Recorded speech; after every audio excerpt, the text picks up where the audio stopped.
We are back. It's Sunday night. It's the Paint and the Pendulum on Heroes and Hooligans. We are back. We were off last week. I'm going to give you a quick primer, yes, on what happened, what you missed, and what a little preview of what to expect tonight.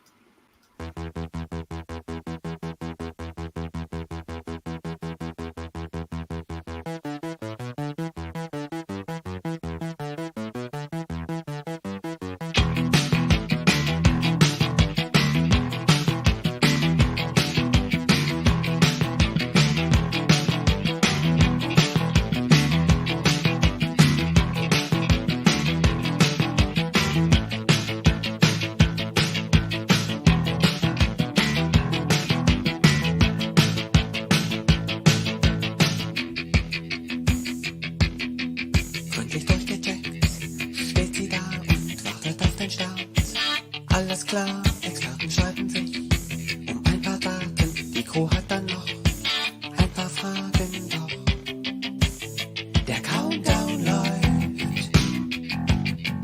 Effektivität bestimmt das Handeln. Man verlässt sich blind auf den anderen. Jeder weiß genau, was von ihm abhängt. Jeder ist im Stress. Doch Major Tom macht einen Scherz. Dann hebt er ab und völlig losgelöst von der Erde schwebt das Raumschiff völlig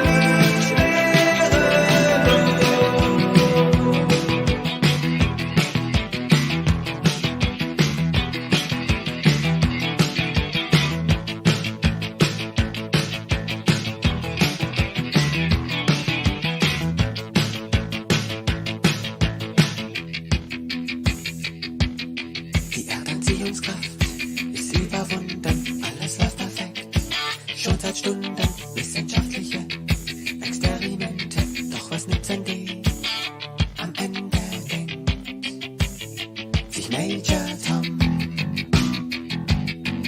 im Kontrollzentrum, da wird man panisch, der Kurs der Kapsel, der stimmt ja gar nicht. Hallo Major Tom, können Sie hören, wollen Sie das Projekt den so zerstören?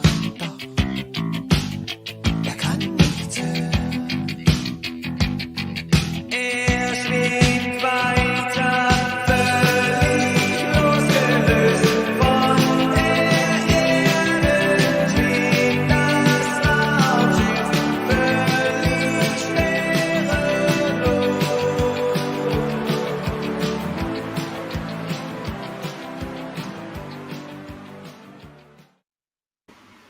There's no truth to the rumor that I like those videos because it gives me time to catch my thoughts up to what you guys are doing. No truth to that at all. That's not how I operate. It's not a break for me at all. Quintex, you're at you are at the lighthouse. And you decided to fast travel to the other lighthouse at the library. Is that correct? Yes. All right. You have learned last week, just so we are all caught up, the party mastered the elements. They got to the master of elements himself just in time to see his a hand become visible just for a second as it slit the master of elements' throat and then became invisible again. You found many artifacts. You found a lot of information. You guys should all discuss it. For anyone who missed it, you should all discuss that stuff. But you solved the lighthouse, and now you can move at will instantaneously between these two lighthouses. I can bring up the map so you can see there are many of them around. They're hundreds of miles from each other. It's a 6-week journey by sea, by boat, to get to the library with Calthax. and still, you have now unlocked the ability to move there instantaneously from a lighthouse just off of the coast. Huge development. And also, you found some of the artifacts that you are looking for in your quest. Okay, take it away.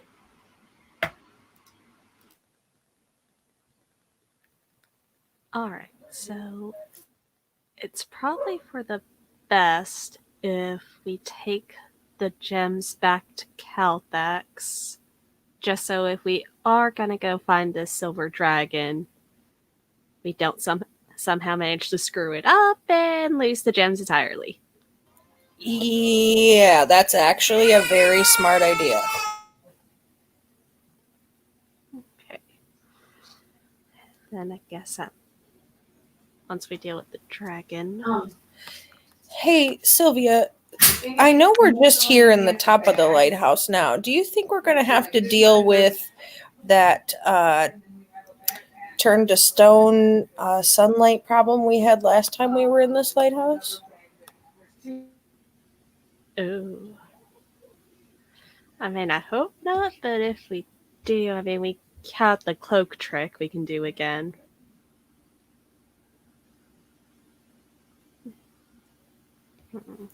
True.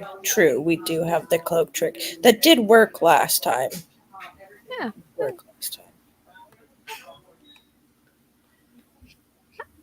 What is this turn to stone issue?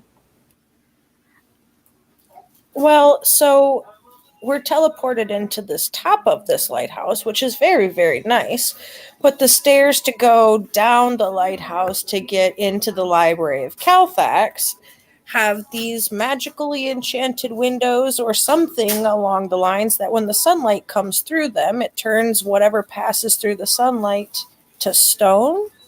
And then we watched a bird get turned into a little stone thing and get dropped. Ew. And we don't want to do that to our own selves. So we just need to go at night. Yes. Yes, that I'm Nice not sure if the moonlight has anything to do with it either, but we just used a mage hand and a cloak to cover the windows last time. Ah, very clever.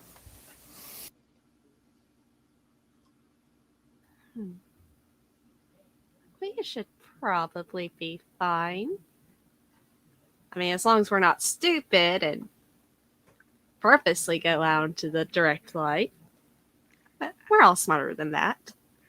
And I'm sure that you don't wish to break anything. Right? Oh, yes. Let's not break things. The librarians there are very... what would be a good word? Strict?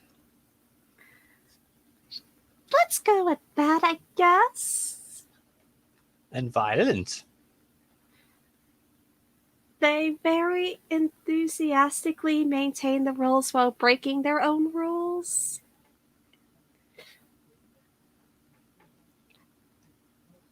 Yeah, it's fine. We have a library card. We're not going to break the rules. We're not going to break anything. It'll be fine. It'll be fine. Perfect neo-futurist pop quasi-mentalism, escapism, or postmodernist identity regression as anti-empirical. So most of these people, honestly, are just imperfect neo-futurist pop quasi-mentalism, escapism. And I'm just flashing back to that one particular ghost. I'm talking about the imperfect neo-futurist pop quasi-mentalism or the escapisms of postmodernist identity regression as anti-empirical misinterpretations of nihilism with regard to deconstructivist biomechanomorphism or understanding the quantiversal superstring paradox, free-feeding Big Bang sentimentality, the farce of neural network simulation, the ignominy of contemporary procedural analysis, and the recalcitrance of systematic deliberation with regard to the phenomenology of integrated microcircuitry and electronic transmissions of encrypted information, or sustaining the art of perspective as illusion through a meditated observation of the universal dynamism, preferential acceptances or dismissals of established objectifications of innate structures and meanings, an extensive and intimate exploration of the vast complexities of self and environment, an unmitigated categorization of impulses and experiences, which are both intrinsic and apparently unique to sentient creatures, closer to 300. But but that's fine. It's an inherent impassioned proclivity to the efficacious presentation of expressible knowledge as communication, a deterministically cautious propensity to the semi-congruous attainment of emotional maturity and psychological awareness, stability, and preservation, with a persistent inclination to the heightened sensibilities of detachedly informant empathy, and the comprehensive recognition of instinctual and cognitive behaviors, and of the significances and necessities thereof, with a formal examination of order, the biophysical and neurophysiological constituents of living organisms, their interrelational associations, with respect to stimuli, conditions, possessions, and dominions. Everybody thinks they want a 20 intelligence. That's what a 20 intelligence looks like. Oh my god, my brain. Okay. I found that very fascinating. I believe that this is overuse of language. These concepts could be easily explained with less fancy words. I concur. That was just one of the beginners classes, though, right? These ghosts must have been maniacs, all of them. I still stand by the only reason he's dead is someone at that library wanted some peace and quiet and knew the only way to get it. Sylvia, you cracked me up. Perhaps they had a huge argument over an equation of math that is known as 2 + 2 = 4 or 5. I've seen many people enter into warfare over this number. Just know, Mr. Handuk, I'm one with the books, one with the art, one with the reading, and all my knowledge of undeads come from books and my mother. But this guy, that was even a little bit intense, even for me. A scribe could hardly even keep up with this maniac. True. But if someone actually did want peace and quiet, I think they failed to snuff the spirit from the gentleman.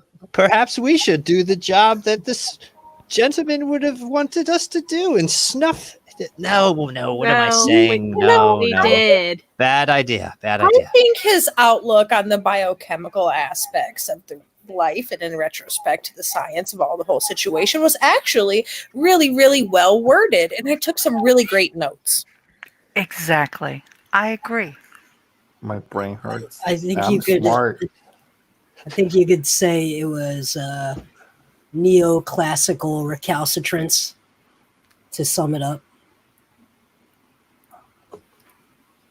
Yes, if we were putting it in layman's terms, that's exactly how I refer to it. To put it in layman's terms. You know what? You can enjoy that lecture. That Should we does play not again? help me in things I want to do. So, yeah. All right. You were at the library. That's a big library. Oh, yeah. When we have time, you have got to explore this place. You will love it. So many books. Oh, this is my first time here. I'm in total awe. With a capital A. Just wait till you meet the Tinkerer. He's absolutely fantastic. Ooh. He's a gnome, but he's not an asshole. And No. those are rare. And those are rare. He really wasn't Extremely rare. He's quite intelligible, and you could probably stand to learn a few things from him as well, Mr. Scully. Oh man, I spent a good 10 minutes summoning an unseen servant, so I don't have to use spell slots. And it's like, as you see me put my hand over the shoulder of somebody. Look at this, my friend. We're finally here. And it looks like I'm talking to no one because you can't see him. But I'm talking to somebody, but it's like I'm having a full conversation with myself. Oh my god, we should check out this section. And oh my god, look at that. Oh, necromancy arts, the dark arts. Oh my god, ritual death. This is, man, we need to check all these books. Elian tilts his head in contemplation for a moment and then finally speaks up, saying, "It must be terribly uncomfortable for him after he eats." The gnome. Okay, you are you going to the Tinkerer? What's your plan? There's so many different rooms, many different subjects, many different sections. What would you like to do? I'm gonna look at Tick and Hondu.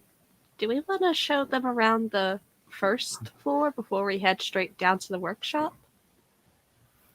Yes, I think it would be well for Scully.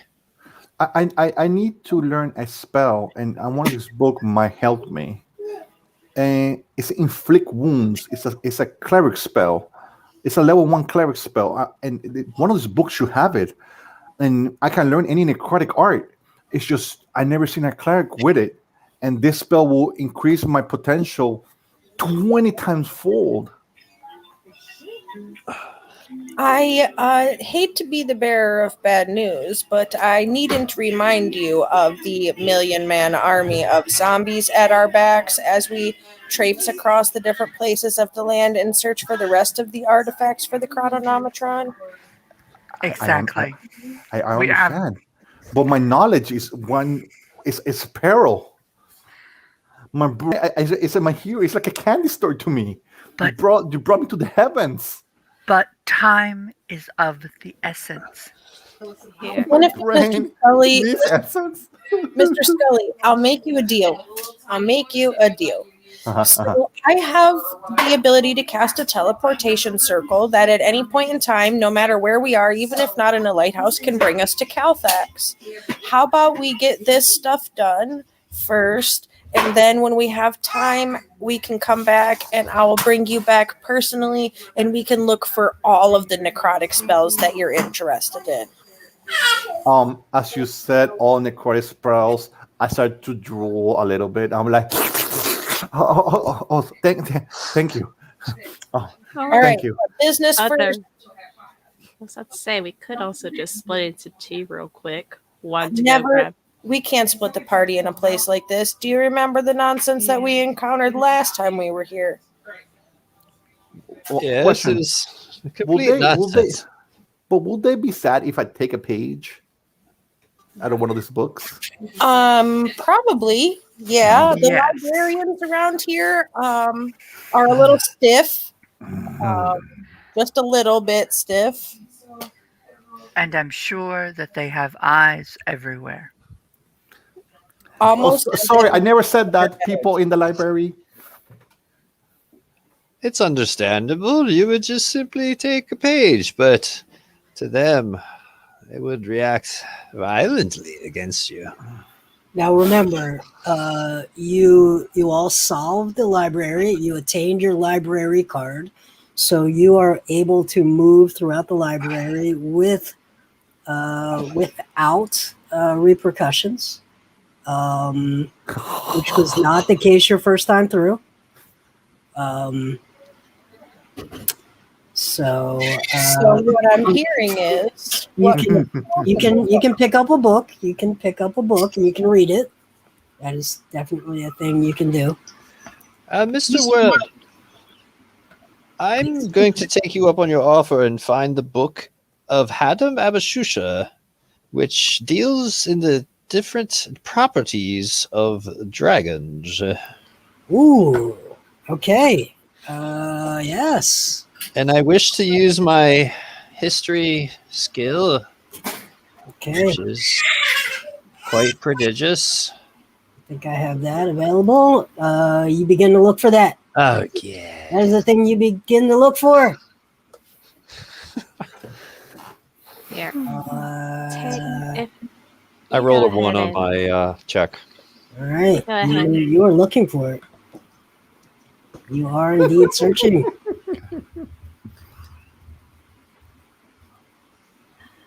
Go ahead and take the gems. I'm gonna supervise everyone looking for books. I'm abstaining from the book search. I'm patiently waiting to go see the Tinkerer. I'm compulsing a little bit. I'm like shaking, like in a moment instant. If you take your eyes off me, I might disappear. I'm like literally shaking compulsively and like drooling as I look around. Let him have some fun. Ren will actually had a similar idea as Handuk didn't know the name of the book, so she would help him look for it. You said that was a history check? I rolled a 1 on my history check. Okay. Even though I got it. So I got plus All 7. right. Okay. There is a book. There is a book. It is. There are multiple books on dragons, but you find one of particular interest. And it is a long read. Who would like to read? I wish to read it, of course. I take my time. So slowly I read it. Okay, we're not going to read it out loud. You'll give away information as it becomes relevant. Handuk gets it. Yep. Okay, you check your Discord. Okay. It will be up to you to read portions. All of it, some of it. Anyone else looking for anything? I'd like to just search the entire library real quick, make sure no one's been here since we've left. Do a investigation.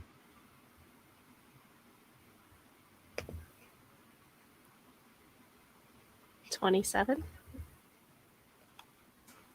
Okay, someone has been here. Someone has been here. Yes. Someone has been here. In fact, they've been here and they possibly arrived the same way you arrived here. Another thing you notice in your investigation is that there are people outside, multiple people, maybe 20 or 30 people, and they look like they're in really sad shape. They're not Twitch kids, but they're outside on the rocks and the grounds outside of the library. They cannot find their way in. Guys, someone's been in the library. I don't know who, and there are people outside. Lots of them. Is it just them damn Twitch kids still out there, or what? What's going on, bud? No. Twitch kids are gone. I don't know these people. Well, They might be refugees. I don't know. They may just be shipwrecked. well, I know for certain they don't belong in the library, but we could go check on them, maybe.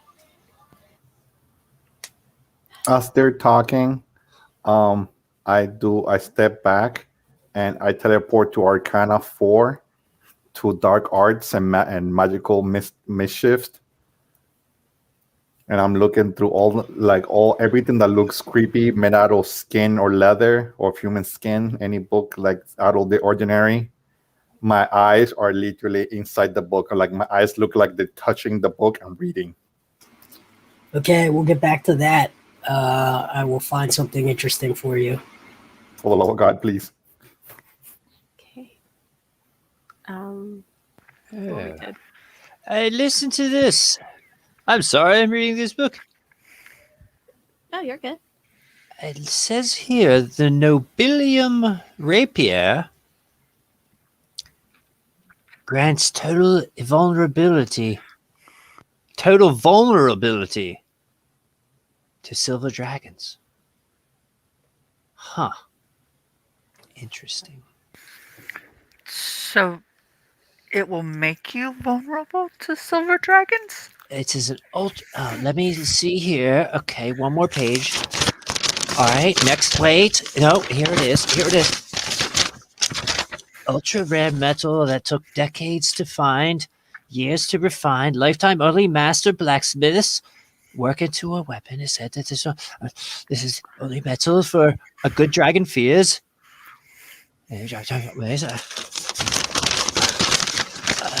Oh, there is much to know here. There's much to know. I will continue to look.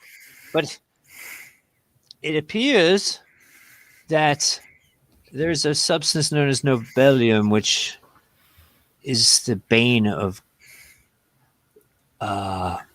chromatic, metallic dragons. Hmm. Interesting. Here's something. The silver dragon argent? Does that sound familiar? Would that be a history check? This ties directly in with Starchild's prophecy.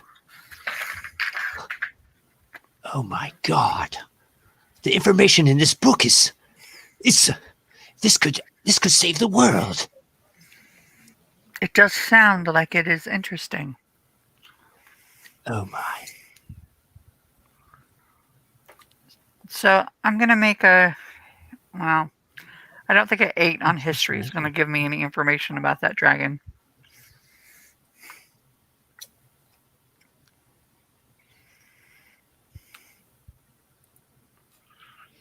Mr. World, I have a quick question. Yes. Do I know what the person who was here was doing or messing with? You are able to trace them with your 27. They went into the greenhouse.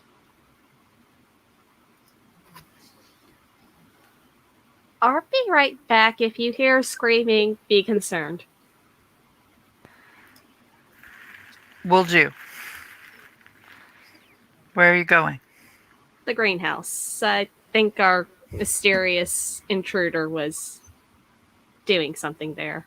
Shall I go with you? That actually might be a good idea. At your service.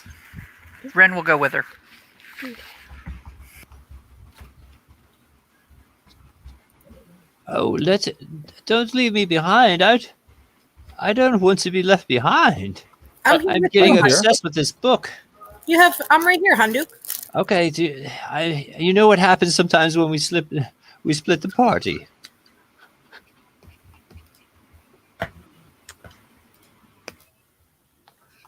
But this is a safe place for us. Books, more books. Oh my god, oh my god. Oh, knowledge, get into my brain.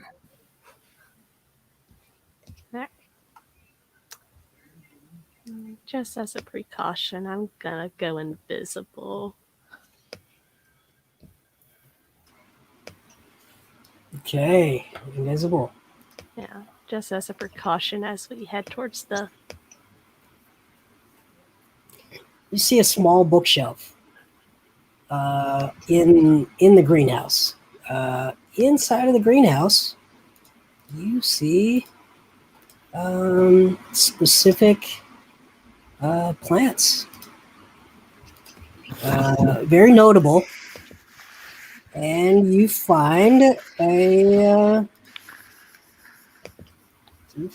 book that is open. And this one I'm just going to read because it's fairly short. Angel's Trumpet. Angel's Trumpet contains a large number of belladonna alkaloids, including atropine, hyoscyamine, and scopolamine. Scopolamine is specifically nicknamed Devil's Breath. Angel's Trumpet with Devil's Breath due to its use by robbers of Glacialba to incapacitate their victims. The roots and seeds of Angel's Trumpet contain the highest alkaloid concentrations. Scopolamine is a tropane alkaloid that readily crosses the blood-brain barrier.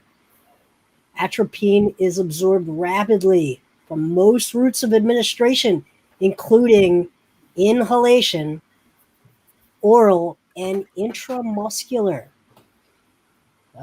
Ingestion produces maximal effects in 1 to 3 hours, and the elimination half-life is considerably longer at 8 hours. Compared to atropine, scopolamine causes more sedation, is 10 times more potent, and can be delivered transdermally. Essential effects include restlessness, hallucinations, agitation, delirium, seizures, and coma.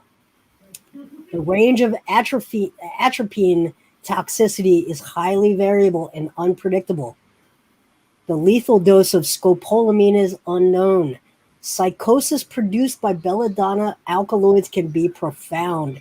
Patients can present with hallucinations, motor restlessness, over-talkativeness, convulsive sobbing, or aggressive and autoaggressive behavior. Severe cases of self-harm have been reported in the literature as a result of Angel's Trumpet hallucinogenic effects.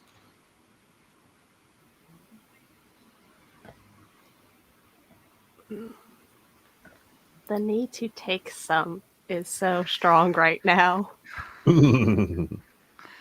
Make a Constitution saving throw. That's okay. Anyone in the room? Yep. That's what I'm 11. rolling. 23. Okay. You're fine. No problem.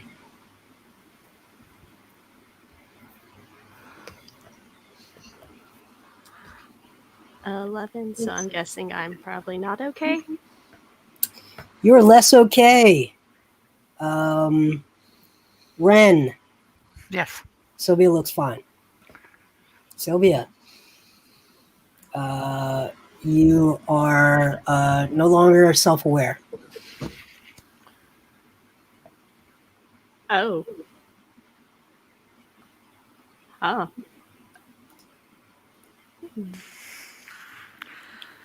So you wanted to harvest this? Yeah. No Sylvia? response. She seems like she might be thinking. I just kind of absent-mindedly start collecting some. Not really aware that you're talking at the moment. Okay. Then we'll watch. Good. Let's cut back. Who else is doing what else? I'm just staying near Handuk as he's going over the book, trying real carefully to understand what he's saying. Me and the unseen servant at 4 are kind of looking anything evil, gruesome books, anything that's out of the ordinary, anything that really catches my eye. Check your Discord. Oh.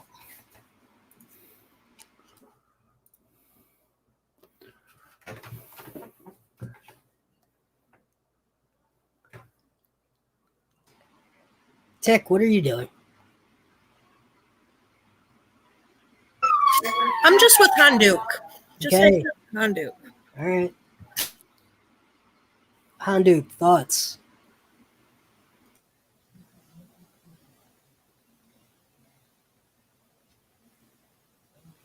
My thoughts are many at this point.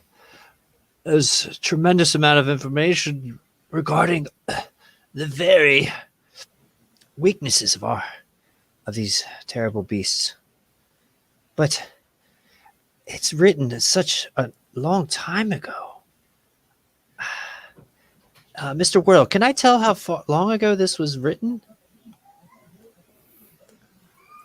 Do you want bread too, or just more? You cannot tell how long ago it was written. No, that is all the information you have. Bread Yes. and the pile. Well, to make as quickly of a summary as I can, there was a craftsman of scientist Francisco Garibaldi Nobel. He was the first to learn of the secret of nobelium, which is some sort of elemental metal that is used to slay dragons. And dragons have various negative effects when attacked by it. It appears, though, that actually this discovery changed the very face of Benalia, because before that, dragons would totally own the human beings, and it seems that after this invention, the humans had somehow regained a foothold. And there's other strange revelations in this that I'm still going through. But this is definitely going to help us beat these dragons and take these artifacts. So if this was an ancient discovery, then in theory, weapons have already been crafted of it that we'd be able to use. Yes, these items are in the world. For instance, here is the Nobelium rapier, pardon me. These adventurers from days of old somehow convinced a dragon to give up its blood in order to make a sword that could very tricky this ancient band of adventurers was. But yes, it seems that there's weapon for almost every one of these. Every one of these dragons, every one of these beasts. And even if we should not slay them with these weapons, at least we could have the upper hand in negotiations against them. That is not to say I wish to just start slaying every dragon in the land, but certainly their influence has been negative. What do you think of this, Tick?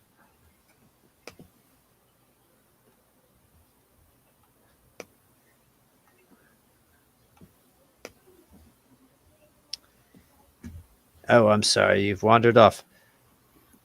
I approach. You see me coming in with a large book. It's a really dark book named Bloodstones. And you see my face as I'm reading this thing. And I'm like going, ooh, ah. And Duke, what have you found? Man, this place is wonderful. Yes, it's filled with information and knowledge. I'm looking at this. Pure bloodstones. Oh my God. How create bloodstones out of the impure and evil. Create these stones that create pure magic. Oh. If you're a defiler or person that does pure evil to women or other things of those nature, I could sacrifice these people and create these bloodstones. Oh my God. And the power. It's like almost like a philosopher's stone. This is amazing. My knowledge is increasing. The things I can do. But doesn't that create a perverse incentive for people to have bad people? No, it's just, you turn the bad into a stone and use it for good in the nature of us killing bad. Yes. But so we can save the world.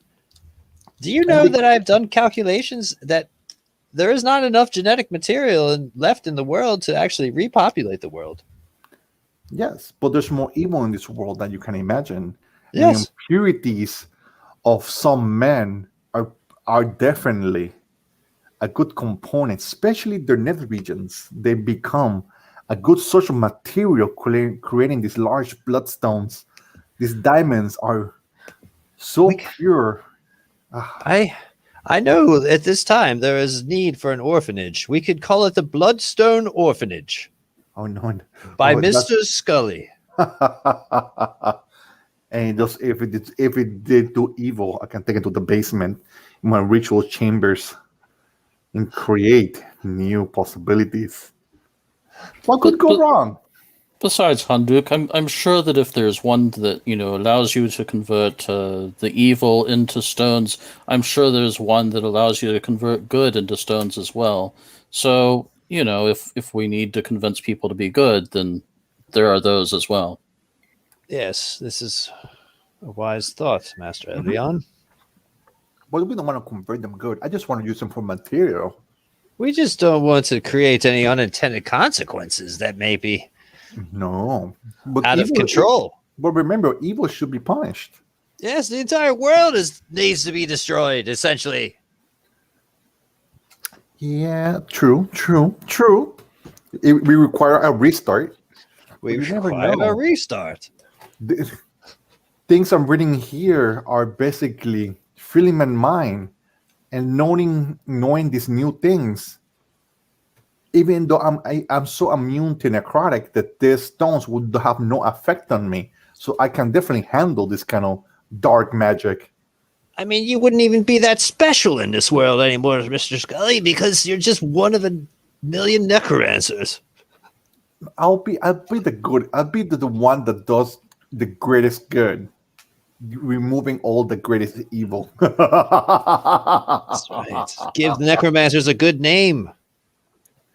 Handuk, oh, remember the time I looked into the stars? I was stargazing with you. Yes. Those moments, it really changed me. It really changed me. I had some darkness in me, but you really follow me in a great path. I'm humble to you and your teachings. Well, it was hard to accept you at first, Mr. Scully, and your entourage, but now I realize you are very effective, and we will reset this world to make it a good place. I'm in agreement with you. And the star gods bless you. Thank you, my friend. Perhaps you can be known as a good romancer, or I don't know. No, that's not a good name. Well, just know, I'm always here for the greater good. People give us necromancers a bad name because we tamper with the evil and we bring the dead back to life. But it's more like a tool, like using a sword or using a shield. They have a purpose, a new purpose in life.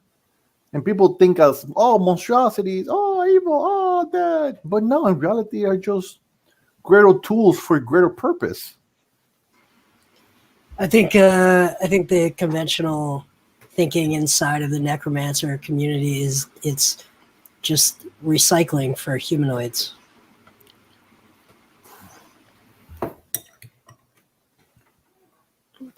Yeah, the old ways, I understand. But we can always go forward into the new ways.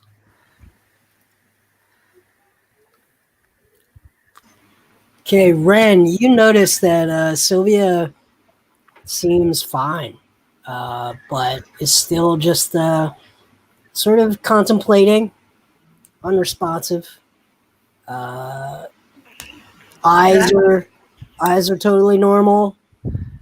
Looking at you when you talk, but not responding to anything you say.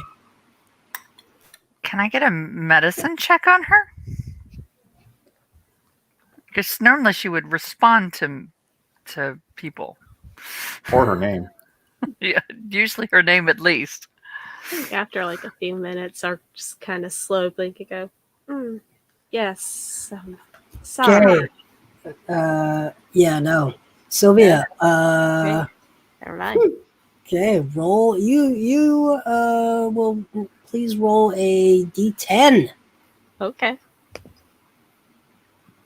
Good luck.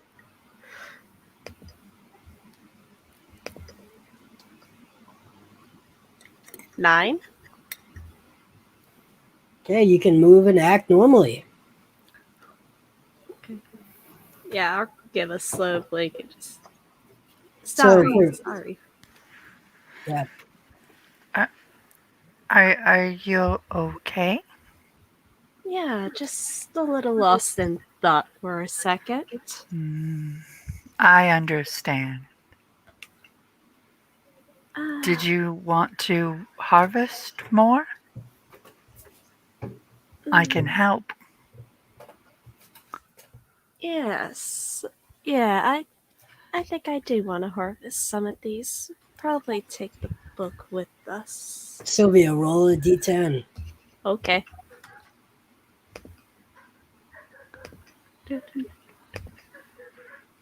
Actually, that's a 1. How badly does this go? Okay, you move all of your movement in a random direction. Roll a d8.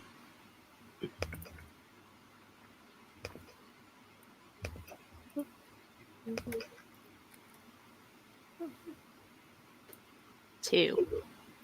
You sprint deeper into the greenhouse with all of your movement.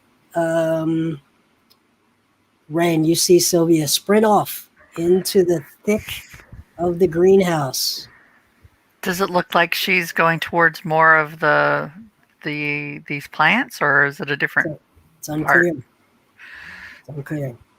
So Ren will grab the book since she's near it and put that away. And then go follow. Okay. All right. Okay. Yeah, we'll cut back. Who else is doing other things? We'll get back to the two of you. Well, Mr. World, in my moment of distraction, I wanted to, I had a fleeting thought of making deals with genies and maybe how to, reword them or rework them. So I'm kind of interested in finding a genie book. Fire genies, to be specific.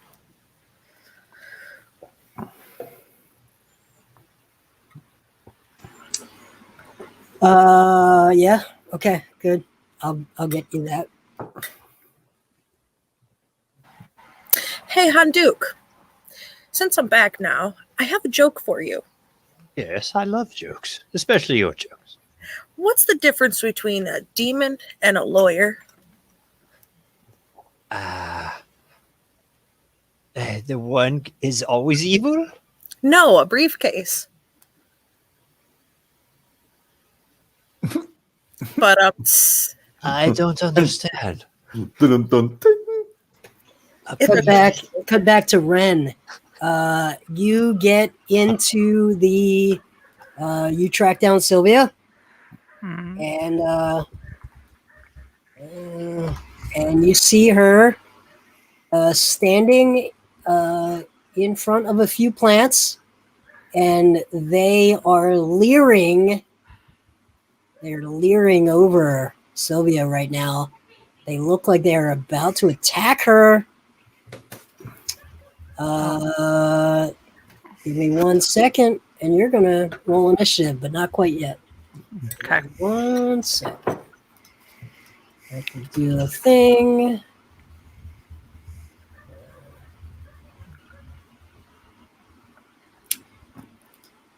This. New. Edit. Dash characters. And hide.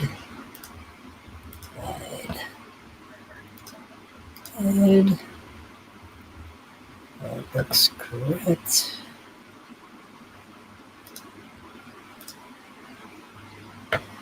Okay, and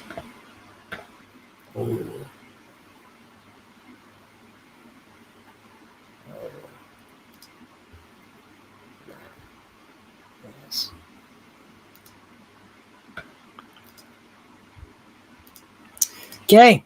Roll initiative. Sylvia and Ren. Okay.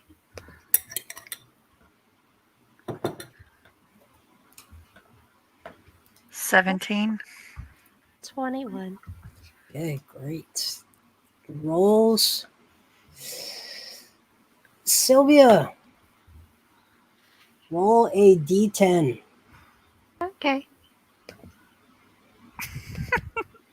The cute little okay. 4. No, I fully accept my fate. You do not move or take any actions this turn. Ren, you see. Let me open this and tab here. Put this right here.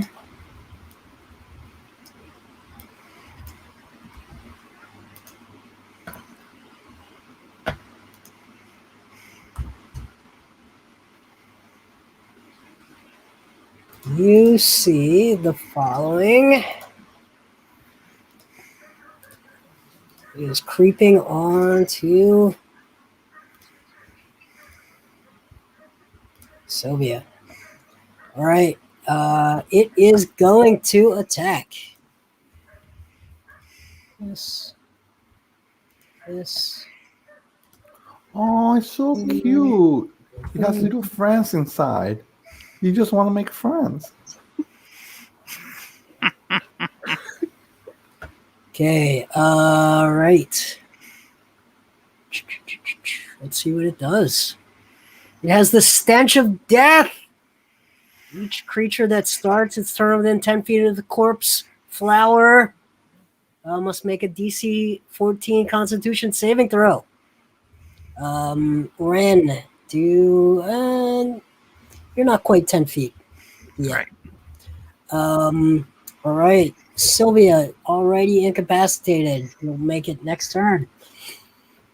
Okay. If you are immune to the poison condition, you will automatically succeed this saving throw. It's important, I think. All right. Sylvia, it's going after you. Okay. Armor class. Armor class 15. Misses. And misses. I'm just Ren. slaying and humming, not So- realizing I'm in danger. Ren is going to try and essentially grab Sylvia and leave. So a grab bag. Okay. No resistance. But you do have to make your save versus the rotting stench of death. So the Constitution save. DC 14 Constitution saving throw.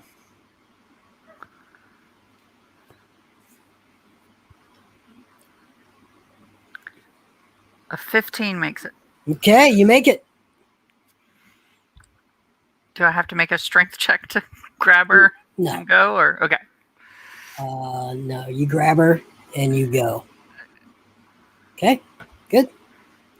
Yes. Sylvia, roll a d10. You are 30 feet back from the corpse flower, but roll a d10. 10. Okay, you can move and act normally. Oh. That's not good. We're leaving. Okay, I'm gonna throw a firebolt at it. Or try. I don't know if it's gonna work. And absent-mindedly wave hand and fire. 18. That will hit. Cool. 20 fire damage. Okay. I'll just kind of You keep see- walking away. You see it go in. As you look closely at this, flower contains the corpses of of 6 humanoids wrapped up in it's almost as if they're feeding it.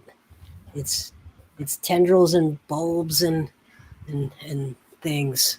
It moves towards you at 20 feet per round.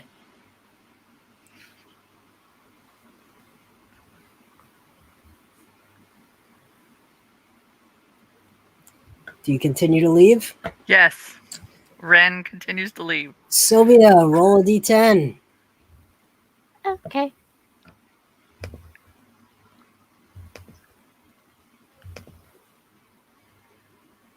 Nine. You can move and act normally. Keep moving, but throw another firebolt. Okay. Oh, Uh, that 20. all right. Full damage. All right. 35 fire damage. 35. Okay, it's hurt. Still moving towards you. It's 20 feet away. You're at the door. I'll wait at the door for Ren. Okay. Sylvia, roll a d10.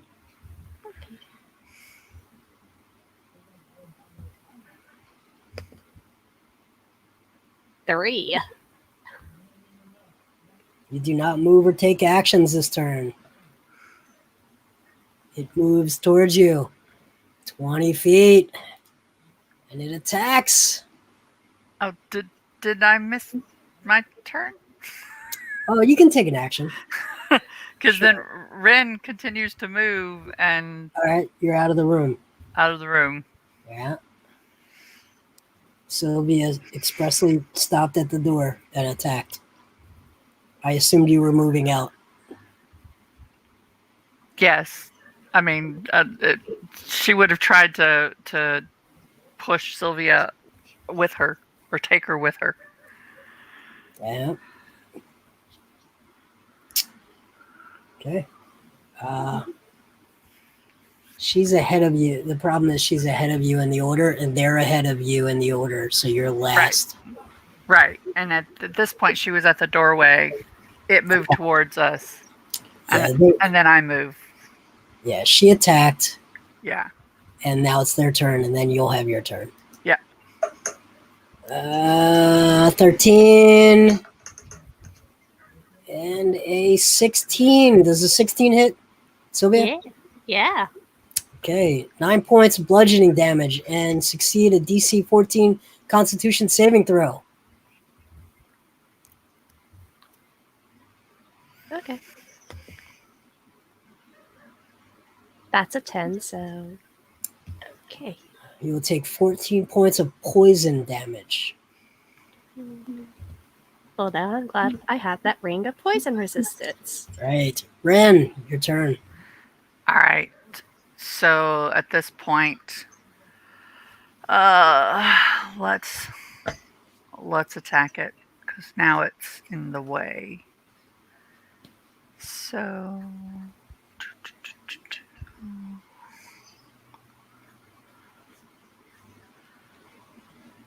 Ren will.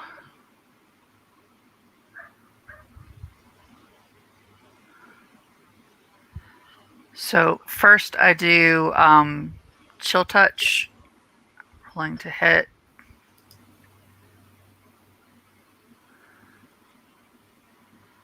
Does an 11 hit? Does not. Okay, and so then I try and shoot it.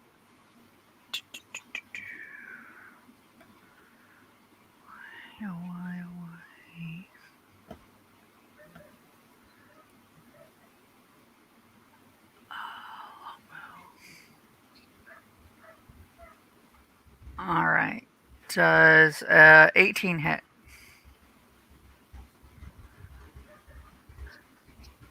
18 hits. All right. And that will be 6 points of damage. 6 points. Yeah. Okay. Sylvia, roll a d10.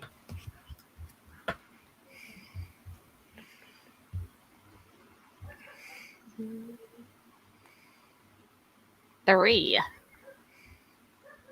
Do not move or take actions this turn. All right. And we'll roll to hit. 13. And another miss. Ren. All right. Trying that again.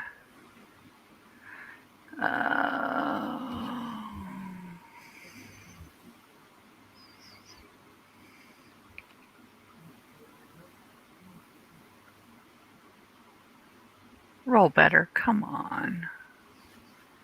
All right. 26. It's a hit. So that will be 20 necrotic damage. Mm-hmm. And then I shoot it.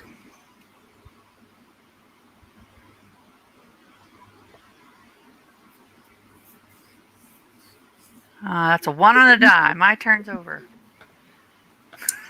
All right. Sylvia, roll a d10. Can do.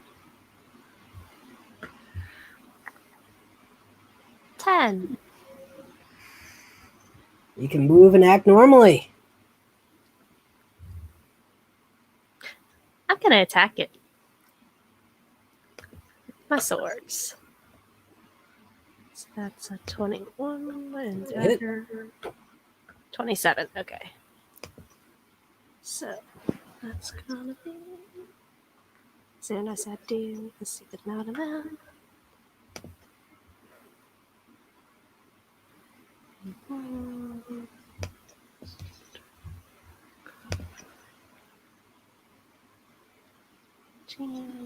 Let's use a bardic inspiration or psychic. Okay, so 30 points of magical slashing and 5 points of psychic. Okay. It's going to attack you. That's fair. Miss. Miss. Ren. All right. Ren is going to move up and attack with sword, dropping bow. And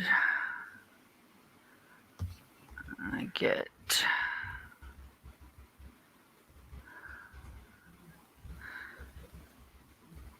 so 20 to hit. Hit. And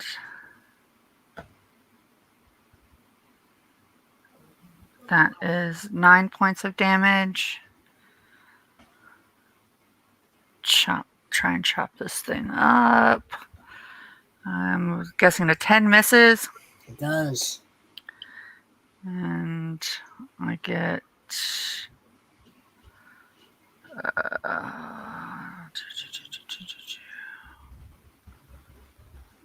and that's my action right now. Okay, Sylvia, roll a d10.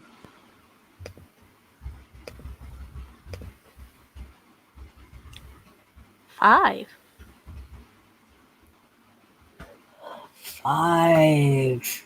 That's a Does new not number. move or take actions this turn. And it's going to attack you.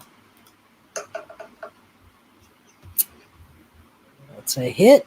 9 points and make a DC 14 Constitution saving throw.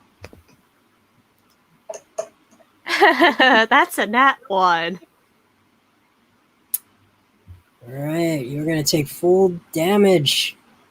24 points of poison damage. 9 points bludgeoning. 24 poison. Well, that hurts. Ren. All right.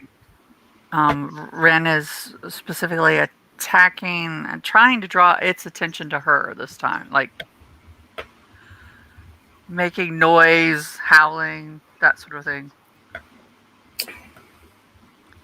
21 should hit. Dead. Dead. Oh. Can we leave now? It dies with its stench of death right at the doorway. Sylvia, roll a d10. Okay. 7. That's not the one you want. Oh. Okay, Sylvia. Attack Ren. Oh. Okay.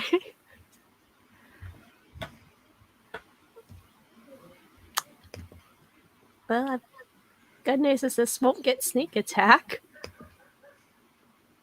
But okay. That's a hit.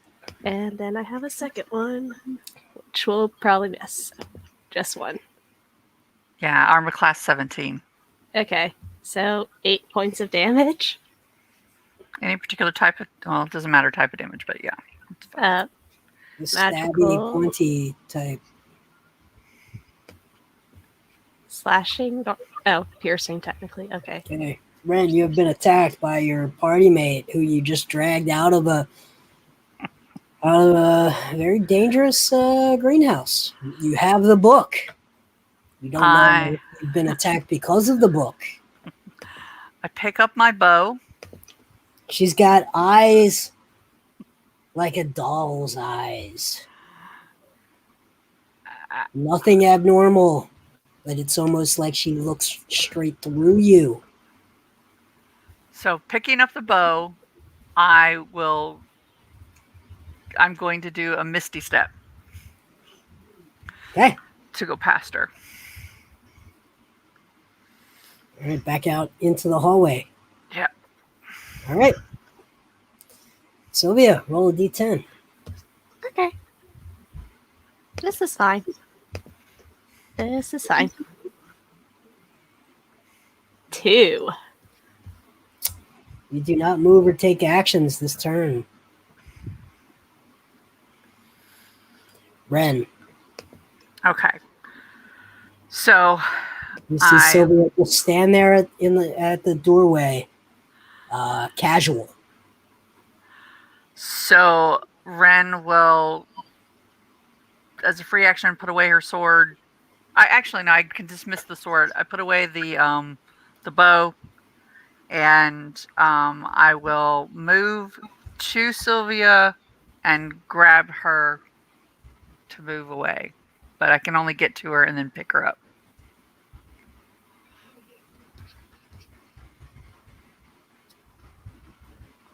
You move to pick her up. Yeah. Hey, Sylvia, roll a d10. I'm hoping for a 2. I don't know what. That's a 6. What's that gonna do? 6. You do not move or take actions this turn. Good. Cool. I'm still just numb. And so Ren will now go back towards the others. So she's moving away from the greenhouse. With Sylvia. Hey, Sylvia, roll a d10.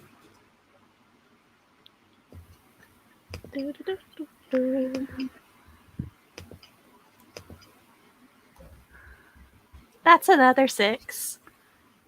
Okay, you do not move or take actions. Just keep moving. Don't have any way of getting her out of this.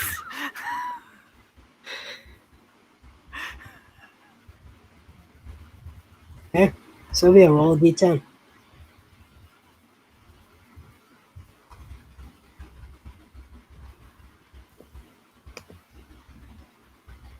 Nine. 9. You can move and act normally. I think something's wrong with you. Oh, there's many things wrong with me. Yeah, But- nothing. You do not know what she's talking about. You attacked me. No, I didn't. And Ren is still carrying her. She will continue to move. I'm just gonna yell, guys, I think Red's lost her mind. Sylvia, roll a d10.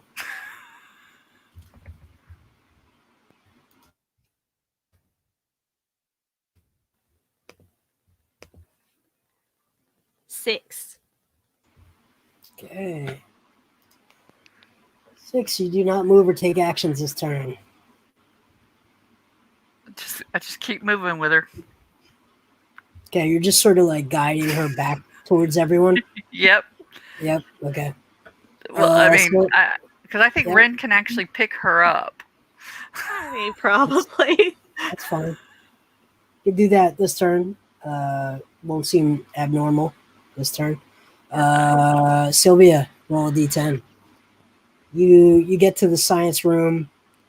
You're on your way back to trying to find someone else. That's a 1. You use all your movement to move in a random direction. Each of you do an athletics check. Sylvia is going to try to break free and run off. What could possibly go wrong? Athletics, you say? Yes. Sylvia got a 6. 13. Okay, you were able to maintain your grasp. Sylvia, roll a d10.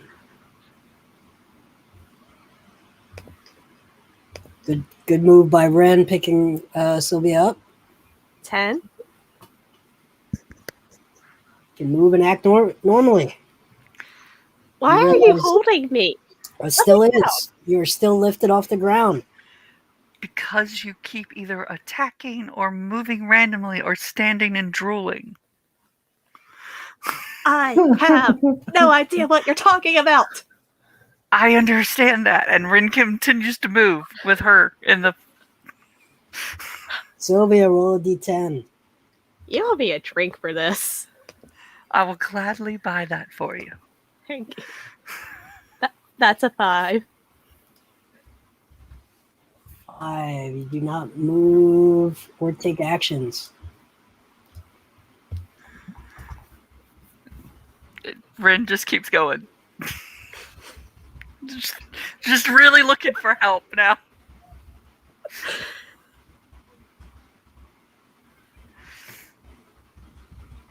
Okay. What room is everyone else in? Give me an update. I know we have Arcana. We have Scully and Arcana. Well, I We left have Tick. Arcana. I am with Mr. Handuk. Okay, so Yeah, I'm hanging out with Scully. Scully, Handuk, and Tick are in the dragon room, correct? And Yep. Yep, or the book from Hadam Yeah. Yeah. Okay. All right. Ren is heading that way. Move another 30 feet, and Sylvia, roll a d10.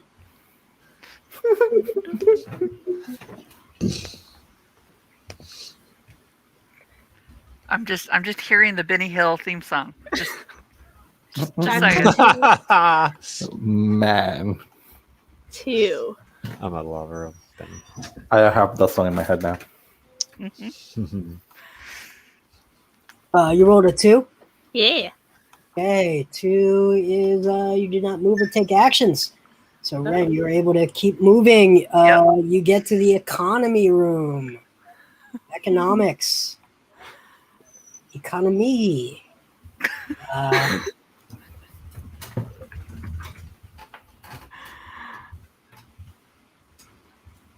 Sylvia, roll a d10. Okay.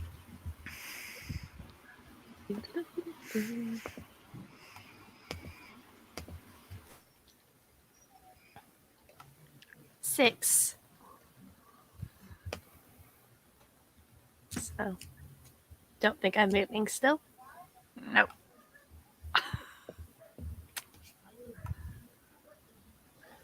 Oop, sorry, I was on mute. You make another 30 feet, Yep. halfway through the economy room. Sylvia, roll a d10.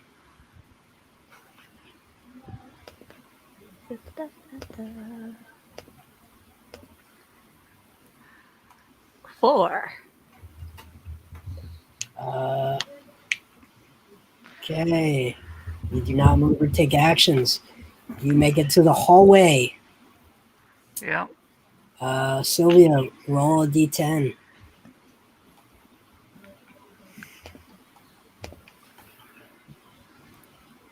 Six.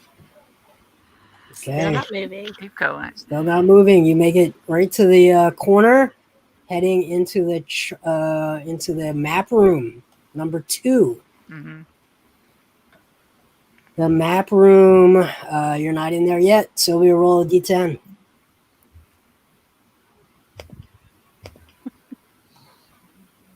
Four. I'm not moving. Okay. Make it into the map room, through the map room, and almost to the art room. You have to open the door, but it opens. It's not locked. Mm-hmm. Sylvia, roll a d10. Just keep rolling those sixes. 5. Okay, 5 is good. Okay. You continue into the art room. Yep. And you move to your right towards the history room. But you're not there. You're still in the art room. Mm-hmm. Sylvia, roll a d10.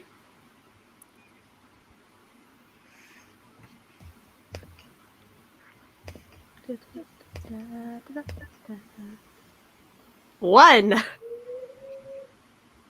Okay, athletics check. All right. The struggle is real. Oh, very much so this time. Oh. Come on, guys. Oh, it didn't like me that time. Got a 15. So I'm gone. You took off. Yeah, I have All a right. 21. Roll a d8. Let's hope it's in the correct direction. Oh God! 1.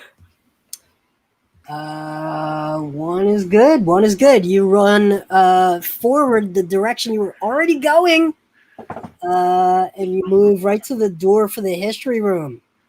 Yeah. Now roll a d10. And Ren, of course, follows. Okay. Rolling that d10. That's a 2. 2. You stop right at the door. You do nothing. So Ren will come up behind and again put her in the carrying mode.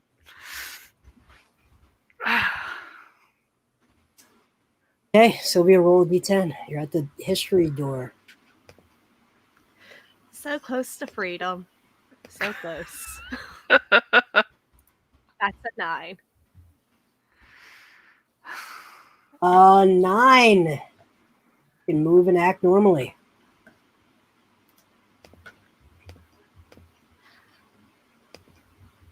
Okay, I don't know what's going on. So I'm just gonna do this. I will put a hand on my own shoulder, one on Rin's shoulder, and I'm gonna cast Longstrider. So that is, we both get 10 extra feet of movement. Not that I get to use mine. Okay, you move into the dragon room. It's just enough.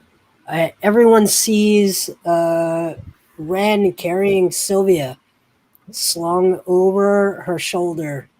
What's going on? Runs into the room. Sylvia, roll a d10. Now would be a great time to run.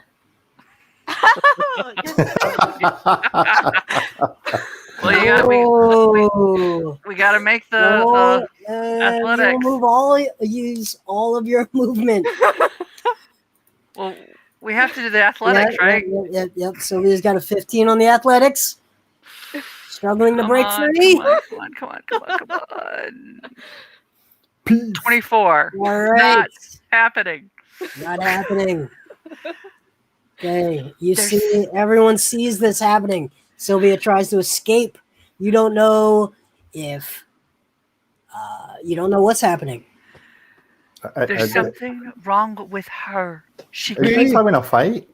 She keeps either attacking me, mostly standing and drooling, or trying to run away. Occasionally, she is in her right mind. I don't know what's wrong, but a plant did it.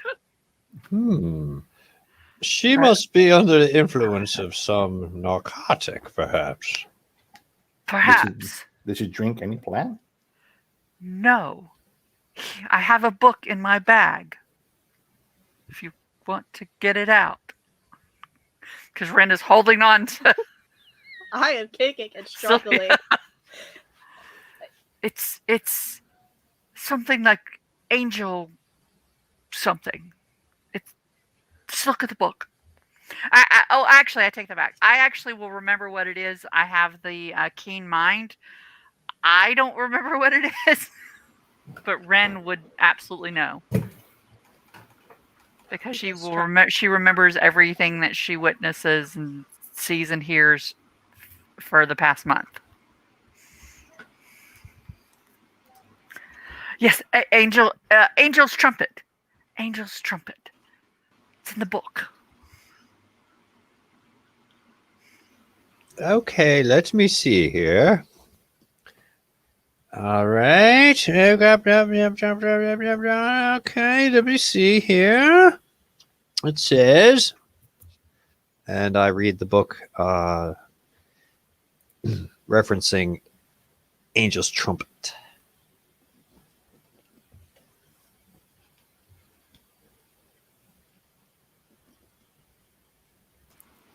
Okay, let's read through Angel's Trumpet again. Angel's Trumpet. Here we go.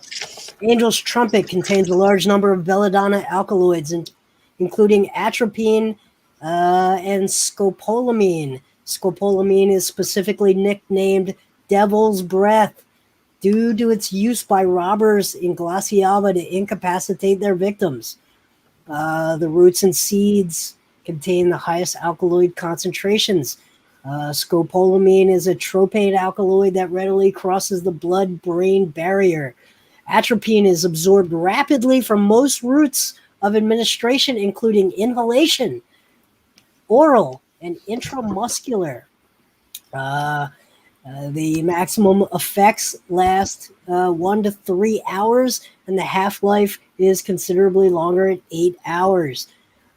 Compared to atropine, scopolamine causes more sedation and is 10 times more potent and can be delivered transdermally. The central effects include restlessness, hallucinations, agitation, delirium, seizures, and coma. The range of atropine toxicity is highly variable and unpredictable. A lethal dose of scopolamine is unknown. The psychosis produced can be profound. Patients can present with hallucinations, motor restlessness, over-talkativeness, convulsive sobbing, or aggressive and autoaggressive behaviors. Severe cases of self-harm have been reported in the literature as a result of Angel Trumpet hallucinogenic effects. I've read enough of this. Oh, come here. Let me see her. Oh, Sylvia. Ren will take her over. Let the star god heal you!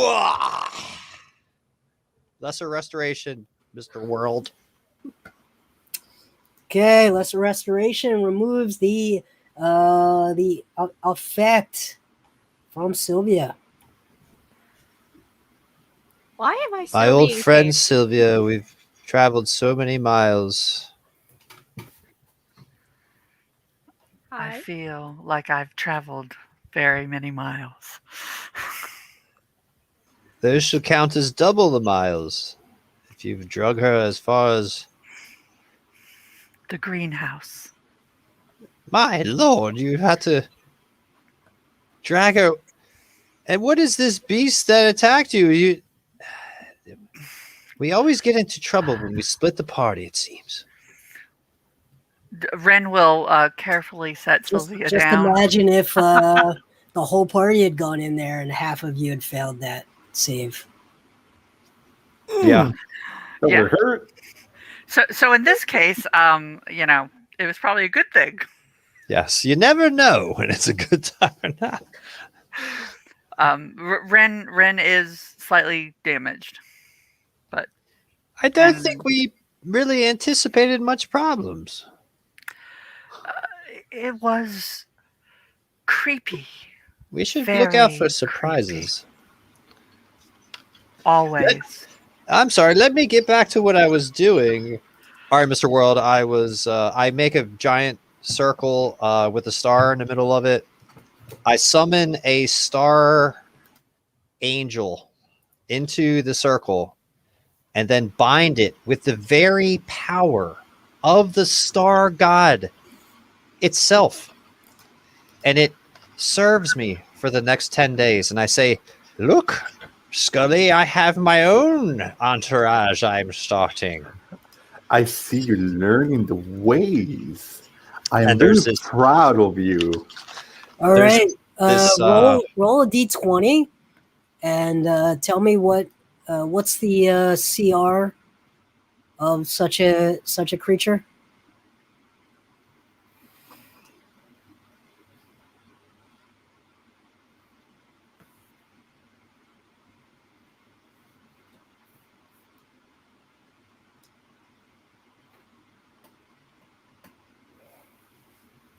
Can you tell me about it?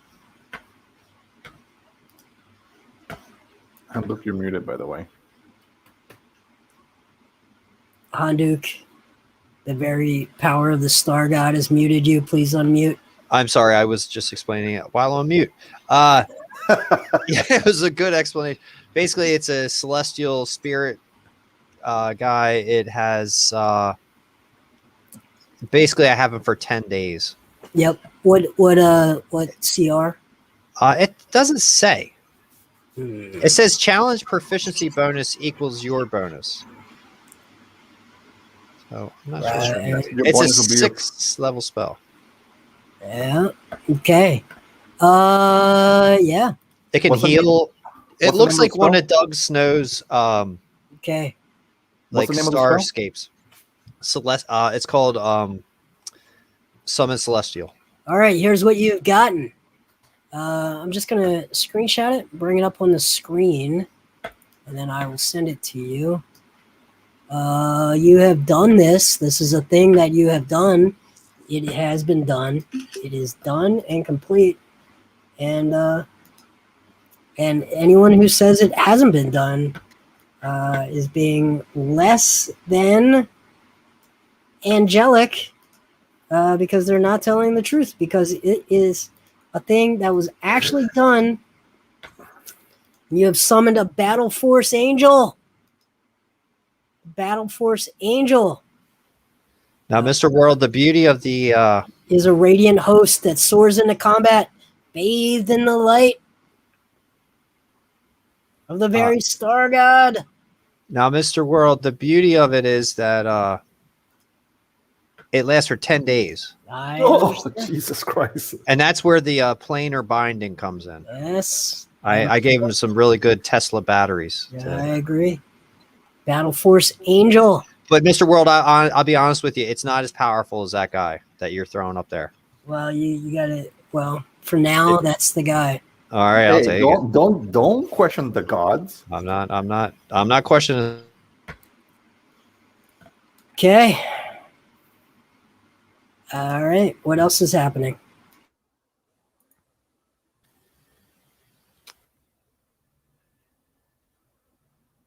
So Tinker, go find out what's going on with the people outside and then leave.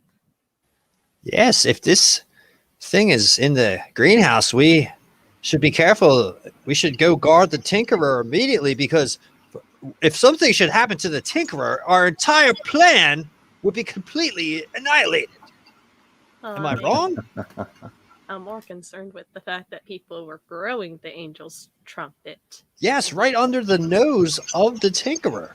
I mean, think about it. Sylvia, I never thought of this. The Tinkerer, if he was slain, there would be absolutely no way to make the chronometron. Am I wrong? Uh-oh. Gives a completely different perspective to Perfect neo-futurist pop quasi-mentalism escapism as a postmodernist identity regression. we don't have to go through the whole thing. Gives you a different perspective on that guy, though.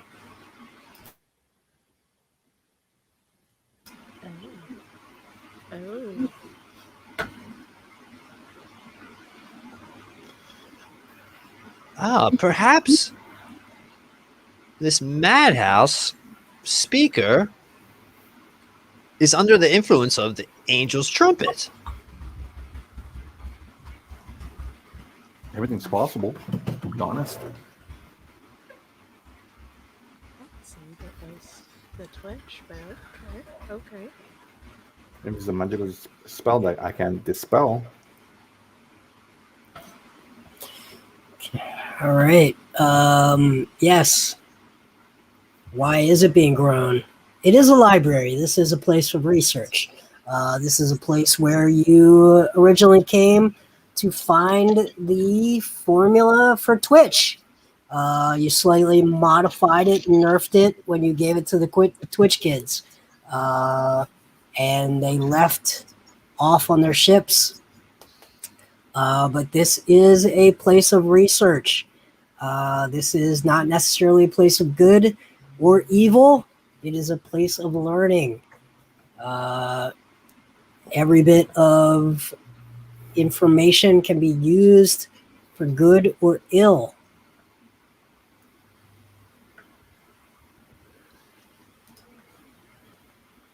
Those Twitch kids were absolute menace to society, I tell you. But there's no society to even save at this point, so there's no point in doing anything with them. Okay, I don't want to be that person, but we don't know how long it takes for the angel's trumpet to grow, how long this person has been growing it, who's been growing it for what purpose, how much of it is already out in the world, and more importantly, we don't know if the Tinker's been targeted by this person or not. Sylvia, I'm gonna need you to not say things like that. That's very, very hasty thinking, and I don't really appreciate it at all. You say hasty, I say pessimistic. Kind of a realistic point of view here, and worst case scenario. It's fine. We'll just go talk to the Tinkerer, and then we'll know. Surely he would be aware if he's being attacked, right? That's pretty true. Let's just hope that his little defenses he has are still working. If he was affected as Sylvia was, he would not know that he was being attacked. Or, if you explain about this creature, he could be actually controlling it. Hey, was there like an antitoxin recipe in that book when you guys were reading through it? Maybe a way to counteract the negative effects of the plant? Well, didn't really look that far. Yes, we didn't get that far. And I wanted to take the book and some of these plants back for us to experiment, but, apparently I went all, woo. Cuckoo for Cuckoo Pups. But I'll still owe you that drink. Thank you. If you wish, I can teach you some meditative techniques that will help combat the poison. That might be useful, actually. Yeah, but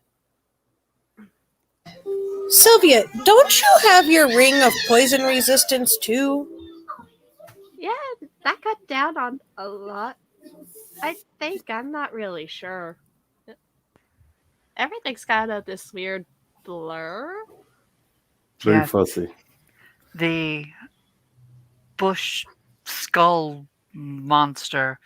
It seemed to feed off of the shapes within it, but we were able to overcome it. But I don't know what more is there. That's something we might have to investigate later. This creature sounds intriguing. Is It there seems more to than use one of common these? tactics. We should really go check on the Tinkerer. And I'd say we should watch out to make sure we don't have any of these seeds in our boots when we return to the mainland. Accidentally plant a few of these, and the few sentient. Yes. But you inspect her, make sure she doesn't have any injected seeds inside of her that be growing inside of her, and then it busts out of her chest or something. Oh my. We should keep an eye on Sylvia. Indeed. I'd like to point out the person who was growing this probably already started trying to grow on the mainland. Ew. If Yet they- another reason why the mainland is doomed. Well, let's make sure the Tinkerer isn't doomed. Yes. Yeah, so let's go to the Tinkerer, Mr. Wild. Okay, you head down to the basement to the Tinkerer's workshop.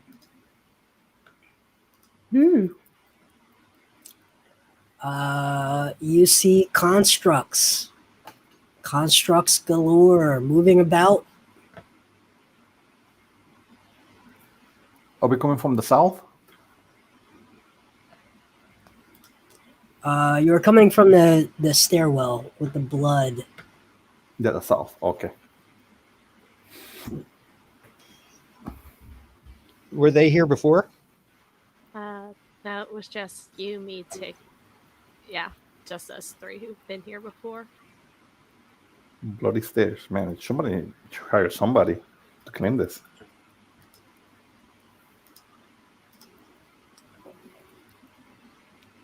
Yeah, there was blood here last time, and also some of this might be our blood. Jesus, what transpired in this staircase? Oh, just traps. But But he's that's not good. really welcoming then. It's fine, just watch your step and just point out from last time areas that got us into trouble. All right, let's do a DC 10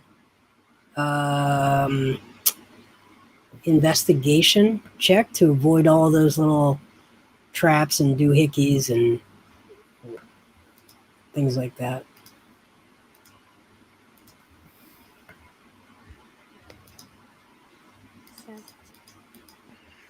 So, Ren got a 19. Come on.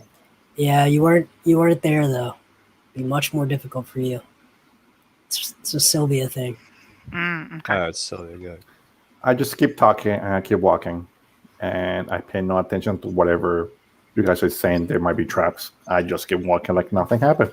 wait, no, don't stand there. No. I walked. Mm-hmm. Sylvia, I'm sorry. What was your check? 17. Okay, you make it all the way to the Tinkerer. He is busy. He is working on his craft.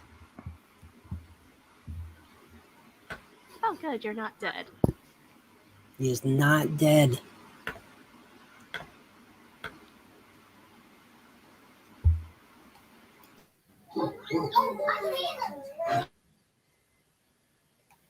Knock knock. Delivery.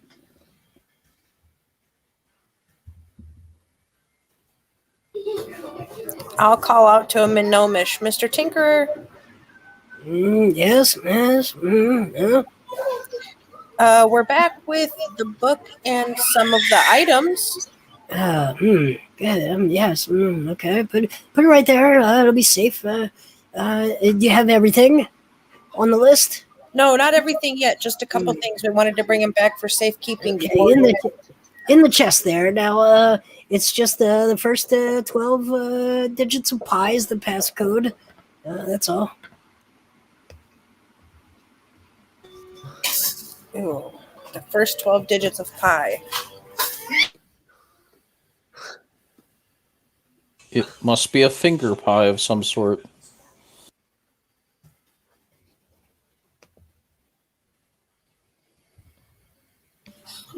I'm going to type in the number 3.14159265359.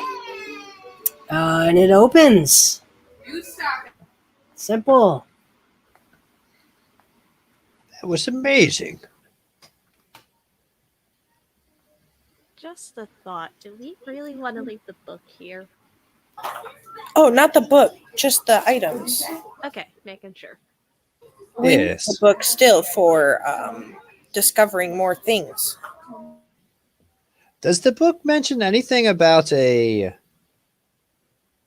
rapier? It does not. I say, Mr. Tinkerer, have you heard of Giovanni Nobel?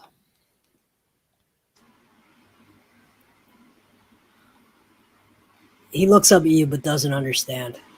Pardon I'll ask me. him in Gnomish. I'll ask him, Mr. Tinker, have you heard of this man, Giovanni? What was the name, Hunter? Pardon me, Francisco Garibaldi Nobel. Oh, Francisco Garibaldi Nobel, Mr. Tinker. He shrugs. Have you heard of the metal nobelium? I'll translate that as well.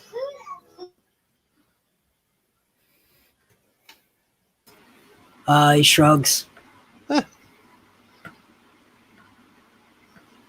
Thought you might know. Never mind. That's my only inquiry for the Tinkerer. Mr. Tinker, what about the angel's trumpet? Do you know anything of that?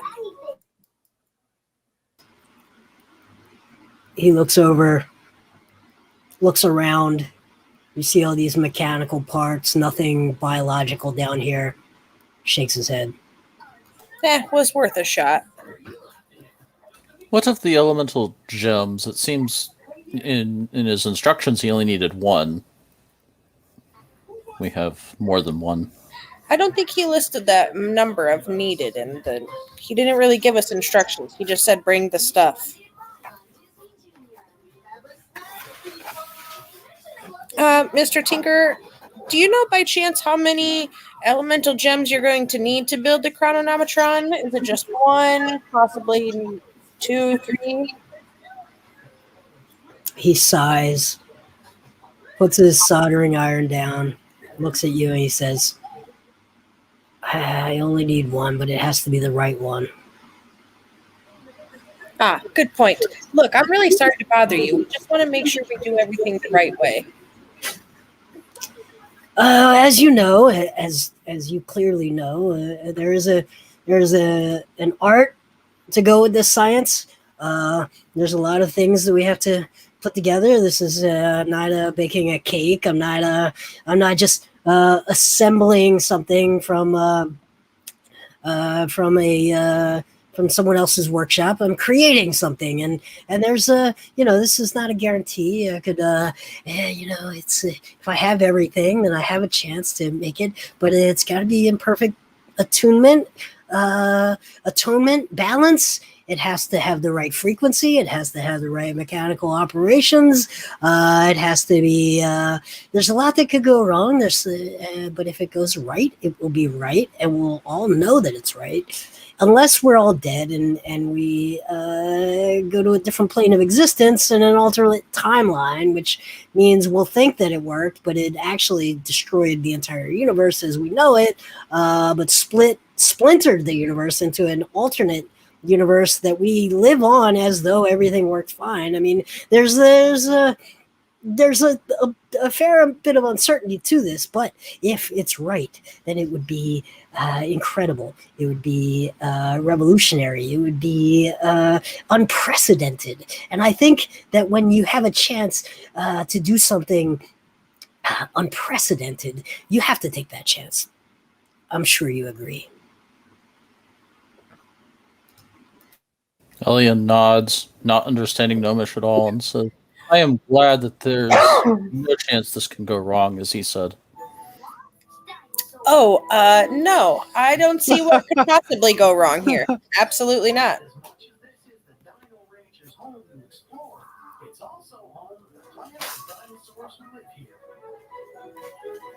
Is he saying all this stuff in Gnomish? Yes. Okay. And I'll I'm just nodding and smiling. ask my friends if there's anything else they need to speak to the Tinkerer about before I stop interrupting him. I just would ask him if he feels that he is completely and totally secure in this place, because it is our wish for him to complete this, and I would like you to let him know the state of the world, the state of Broadwalk, Matria, the forest, the dragons, all these things. He should know that it is a terrible world, and that if they find out, if these evil beasts and dragons and demons find out that he is the key to the entire saving of the world, that they may come for the Tinkerer. And as we saw, there are barbarians at the gate outside? We don't know. We haven't. They just looked really sad. Maybe they just need hugs. Hugs always help me when I'm sad. They probably couldn't figure out the complicated puzzle that you figured out, Sylvia. Maybe. I just don't know if I want to trust strangers. It just seems odd that they're here. He looks back to his work, waves you away. So he's not worried about his security at all, it appears. Absolutely not. 100% focus on the task. I mean, Mr. Tinkerer, I would say, and not to sound threatening, but if the likes of us could get into your facility, others could as well. And I just wish you to be safe.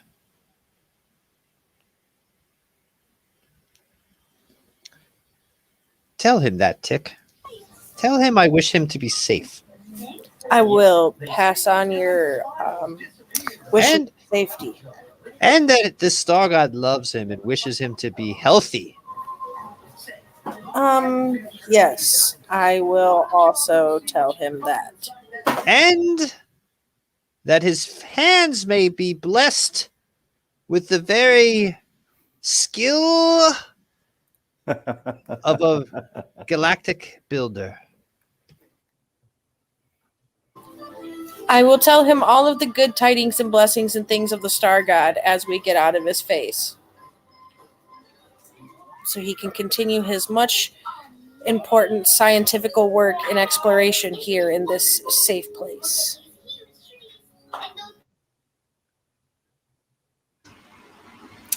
All right. you get back upstairs. What would you like to do?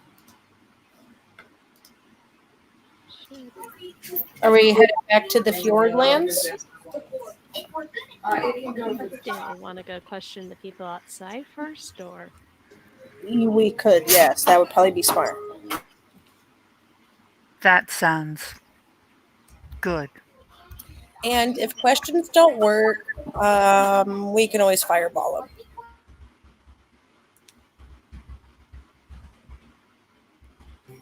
I mean, hug them. That's what I meant. You meant make them feel warm. And certainly welcome. Yes. Okay, you're gonna go outside. Let's go figure out who these people are. Okay, you go outside. All along, you can't figure out how to get into the library, but these are mostly normal people. They look like they may have been fairly upper middle class, let's say, but they are in rough shape. They're sunburned. They are gaunt. They're struggling to catch food. Those of you who were here before, you saw the Twitch kids dying of starvation. They were out in their boats trying desperately to catch a fish, so much so that they attacked you on sight just to eat your flesh because they were so ravenously starving to death. You see that, but these folks are humans who appear to have come from some level of means. They're about 30.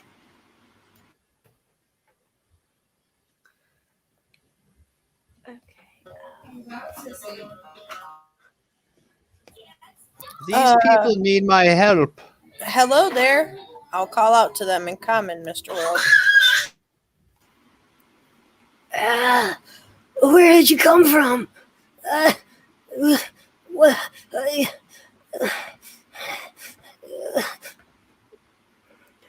We haven't seen anyone in weeks. We have arrived from the Fjordlands. Do you have food? Do you have water? Please, please. Rest assured, we will not let you suffer.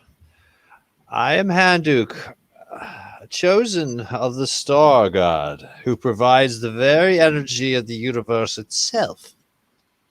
Upon tomorrow morning, I will create a great feast for you and your people, but you must promise me not to try to enter the library of Calthax. Do you understand me? But it's so hot out here, and it's so cold at night, and the storms.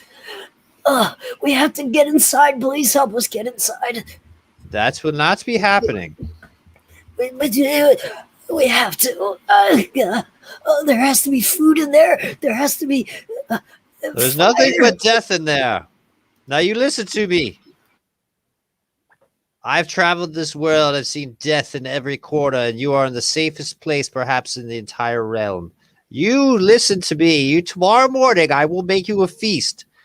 And as long as I'm on this island, I will create a feast for you. I will do everything I can. I perhaps will even leave my great ally here from the Star God itself to protect you and to hunt for you and to fix you up a boat. But I tell you, do not try to enter the place. We have nowhere to go. We barely escaped with our lives as it is. Please, water. We all please. just live for one more day. I do not have the spell prepared to feed you and give you water this time. Hey, I would like to pull Sylvia off to the side while Handuk talks to these people and ask her, hey, Sylvia, do you think that these people would fare well in the service of Jormungandr?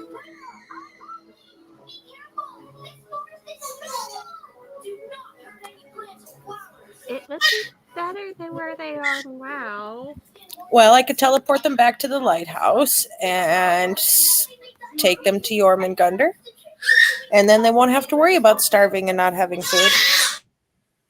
And maybe get greater service, like tools. Yeah. And they just have to worry about taking off with young dragon. Well, I mean, the other people, they seemed to be well taken care of in the right if they had the things that they needed. And how better to please a greedy dragon than to bring them more of the things that they like the most, and vain blue dragons like people to worship them. We could solve a couple of birds with one stone and maybe have a blue dragon friend. And we can have like more, like, definitely get more reputation with him, and less likely was to get killed. And However, it may be more of a burden on those that are already there to have more mouths to feed. we will send them off. Well, in this world, I don't know what the worth of a gold piece is anymore, since everything has been totally destroyed. But if we can just get them off this island and send them there, yes, that would be wonderful. But leaving them here, yes, it will be their death sentence, and they will certainly try to get inside the tower, inside the library. Well, the only place that I can really take them, which is not into my nook, is to the other lighthouse.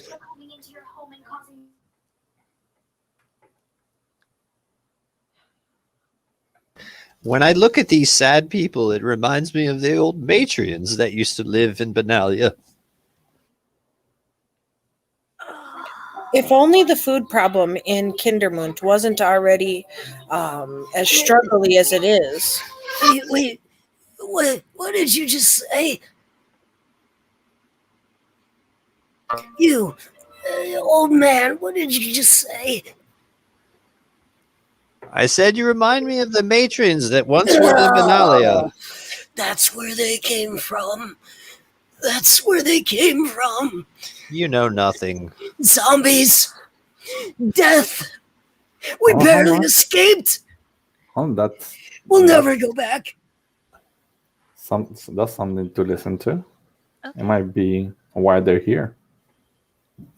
No, you don't ever have to go back there. Just I'll offer my water flask. Okay. Deep breath. Tell us everything. By the way, you think back to Yermangander, and that's the little girl, the little blonde girl.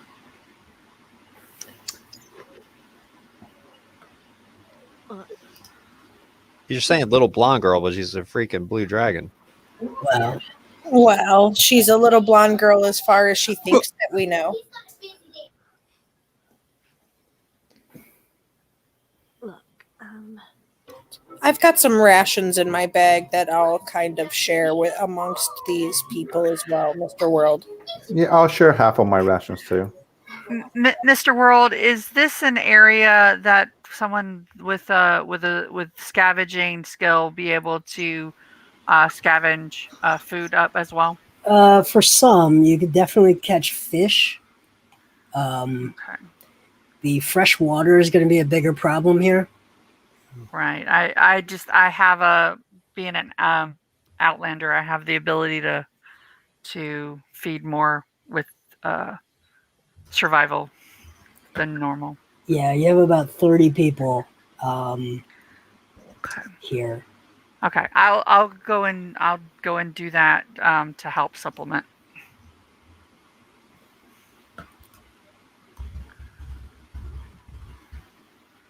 Let's see. I gave him nothing out of my rations because I apparently don't have any in my bag. I forgot. I fed it all to those zombies. I'll give what rations I have and what's in my water flask. Yeah, unfortunately, I got an 8 on survival, so that's probably not going to get very much. You give them some very human-splained fishing advice. Yeah. And they say, we've tried that. Of course we've tried it. I crit on my survival. Can my zombies hunt? Your zombies walk in to the water. I crit it. Just Yeah, know I crit it. and they come back out of the water, each of them holding an eel in each skeletal hand.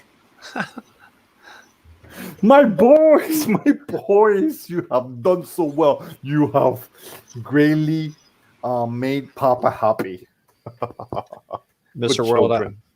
I send out my celestial Oh my star servant into the ocean to hunt down a giant tuna. He can get a swordfish. Or It flies Swordfish. Anything. flies off, looks around, you see it dive down with its long sword pointed and just dives into the ocean. 30 seconds later, it comes up with an 80-pound tuna and flies back and throws it down. Chops it up, sashimi style.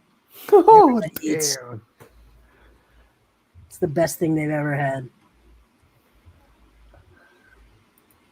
See what the star god provides. Now, do not go and try to go into the library of Calthax. I warn you. Your life be a great peril going in there.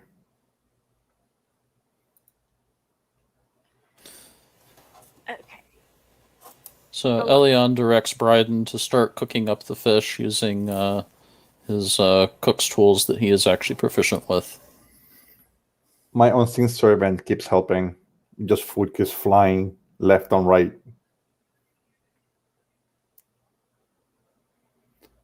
As I talk to nothing, but food keeps flying. Okay, they make it through the night. The next morning comes. Handuk creates food and water. What are you all doing next? I think we should basically use this food and water as it's been used in the past in history, which is to basically almost like take them up to the tower and lead them off to Jorgenmander's. Using the food like a bunny rabbit. You're like, come on, bunny. Yeah, they would certainly do it. The issue is that mile-long water tunnel to get back to the mainland from the other lighthouse. Just want to keep that in mind. Well, lucky for them, I happen to have a traveling bubble. Okay, all right. It will take you. This would be a 3-day event to get them there, get them situated, get them through the tunnel, walk them to Jorgenmander's. There's what, 30 of them? 30 of them. So in about half an hour, I can just give them all water breathing. Okay, that'll cut it down to a 2-day trip.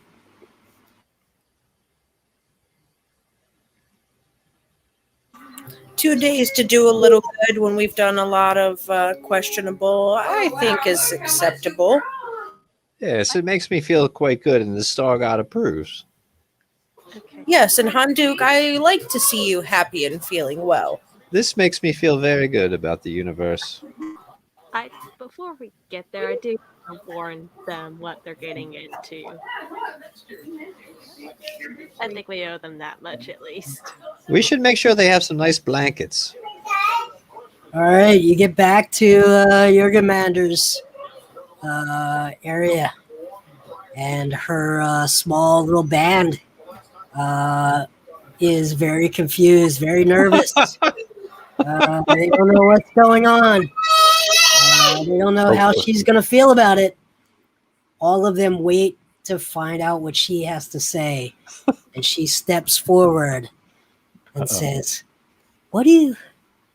you're back. Yes, we've returned. And we found that they found these people that said they were looking for a star to follow. And we said, what could be better than Jorgenmander, the light of the north?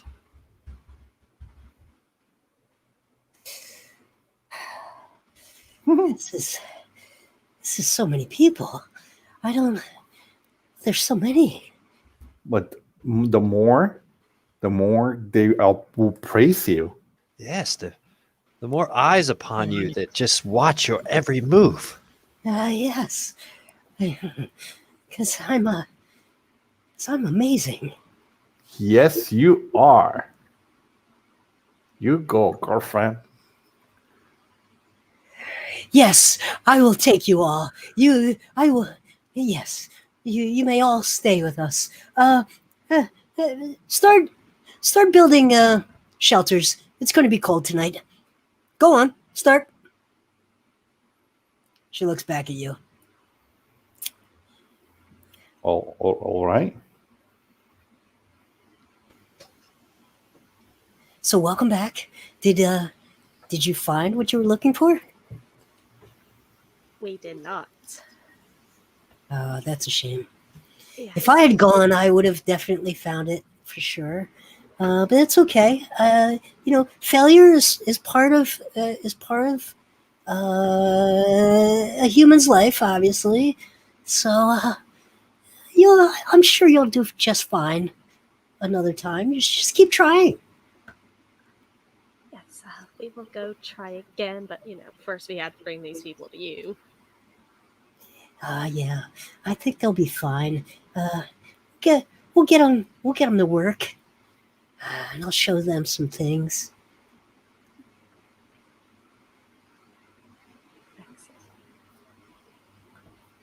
But we shouldn't linger and bore you with tales of our mistakes.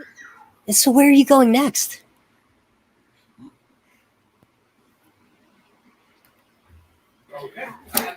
North into the Fjordlands, into the mountains farther.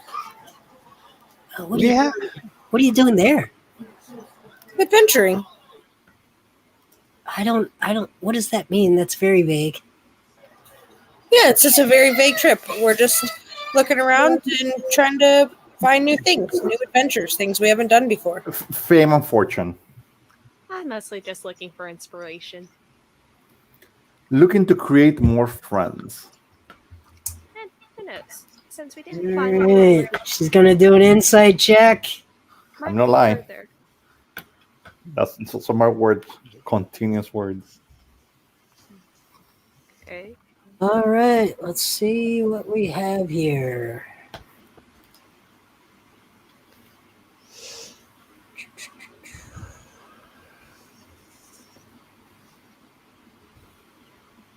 It'd be more like I've got a 27 deception if you need it, boss. I'm a 20% persuasion when I'm talking to her. Okay, deception works. Okay, that's fine. Feel free to bring me more pets. Friends, followers. Well, remember, Should if we I give you call these them? people, What you can have I to call keep them? you have to keep them alive. My little monsters. What should I call them? Oh, My great one. followers, clear. Oh, great one. Remember. Your family. My family. Yes. Yes. Yes. We need to get these. We need to get this family fed up. They're very skinny. We have to get them some food. Question. I do an investigation. That's horrible. Is there anybody missing that it hasn't been there before when we first came? Is like everybody's accounted for, like the same group of people? No, there is one missing. I asked her about it. Do you? Do you? I just, inquired, hey, what happened to so and so? Like that one with the pants and the shoes and the shirt.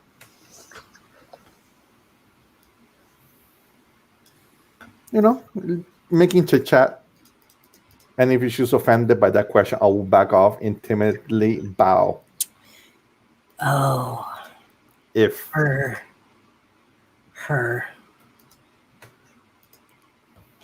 You mean her? I She think wouldn't. so. She wouldn't listen. She wouldn't listen, and she wouldn't stay, and she wouldn't play with me, and she just she's not here anymore. I can tell. Do you know where has she gone? She's not here anymore. I don't mean any disrespect or great one, but if you have no use for them and they're dead, I may have a use for them and I bring said she's them. not here anymore. Okay. I think I was very clear about it. I Not here apologize. anymore. I am sorry. I apologize. I back away. It's okay. I understand.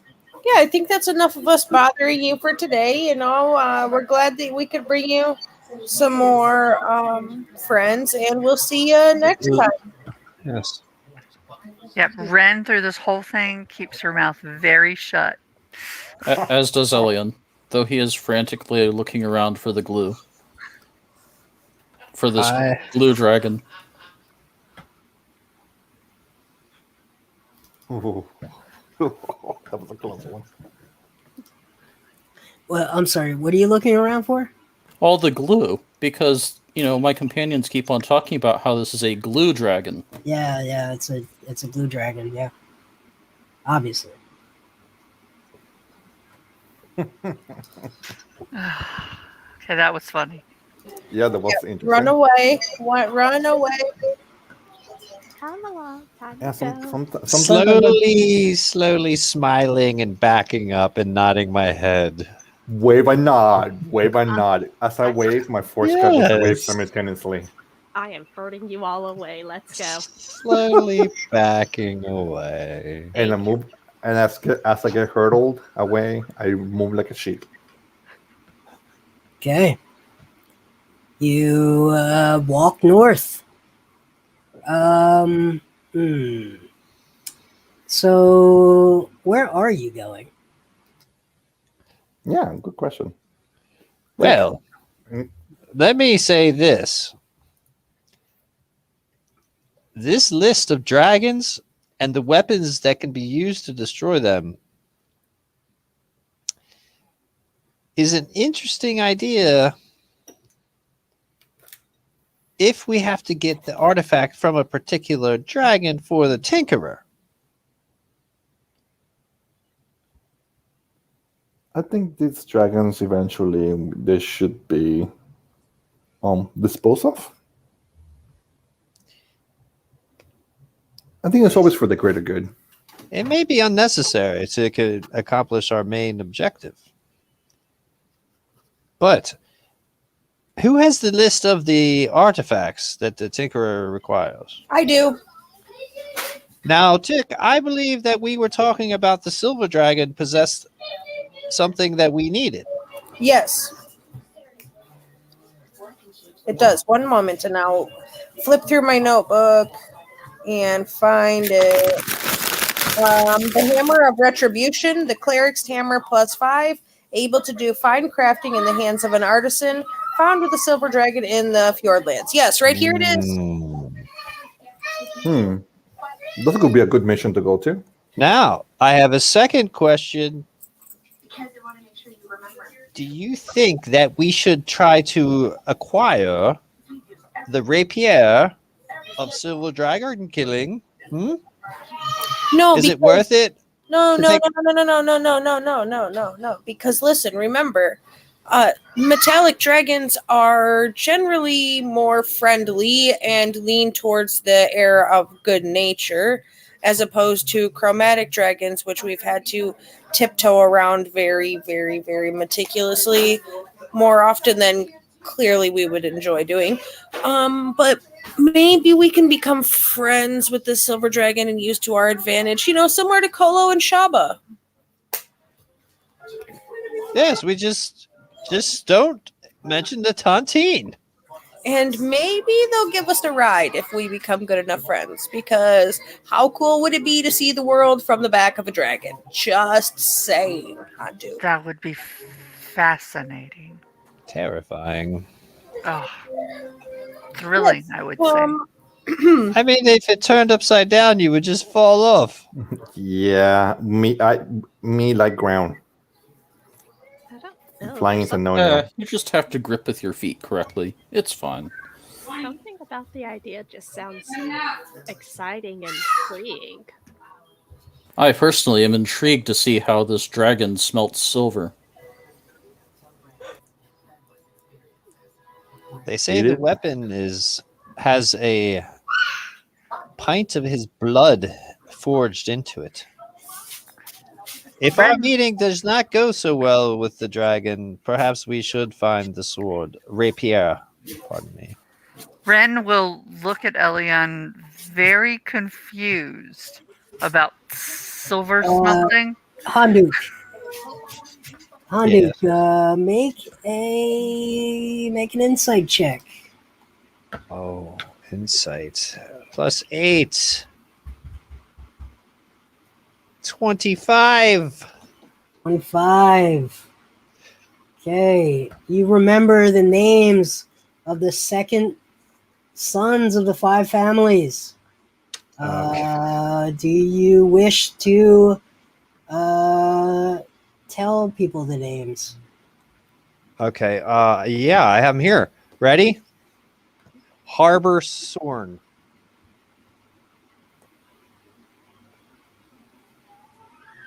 General Adazan. Mater Viverandi. Madrigal. And Prophet Bungle. Viverandi, that's Livka's last name. Yes. And one of those, repeat those again for me, Handuk. Madrigal sounds I'm familiar. going to share them with you in a more efficient way. Maybe not so efficient. Harbor Sorn reminds me of Harboron. General Adazan reminds me of Kamach Chaklan. Madrigal reminds me of Matria. Mater Viverandi. I don't know a place on the map with something that reminds me of Viverandi. And Prophet Bungle also. Do you remember meeting that Bungler? We met that guy whose name was Bungler. I wonder if he knows something about Venka, yes. And Venka is a Sorn. Yes. Yeah, but Bungle was the name of the captain, the ship captain. Yes, Bungler. Captain Bungler. Hold on, let me read more here. What? Gosh darn it. What happened? Okay. The band had heard of the great and pun of Ruddermark near the mount. May I read this to you, party? Please do, Hunter. This may take as long as 2 to 3 minutes. Go for it. We are listening with open ears, my friend. Okay. I will summarize the first half, which goes into... They basically made a pact. They created a 5-man force with Francisco's weapons. They... The band... I will read now. The band had heard of the great and powerful Ruddermark near the peak of Mount Spire in the north of Nokor Pass. Ruddermark was known far and wide and have no regard for any people aside from gnomes, who he considered to be ingenious, delightful, and unpredictably inventive. He considered the mind of humans and lesser beings to be pedestrian and were only as laborers. The band convinced a gnomish tinkerer in a Nokor village to visit Ruddermark and display a wondrous new invention, a horseless cart. That required neither beast nor burden nor human pilot to move. The car could operate with a blood gem for a short time. See that, Mr. Scully? But the blood gems were evil in nature, and he thought a gem infused with just a single drop of Ruddermark's blood could be a permanent energy source. Even a lover of new advancements, Ruddermark gladly allowed the tinkerer,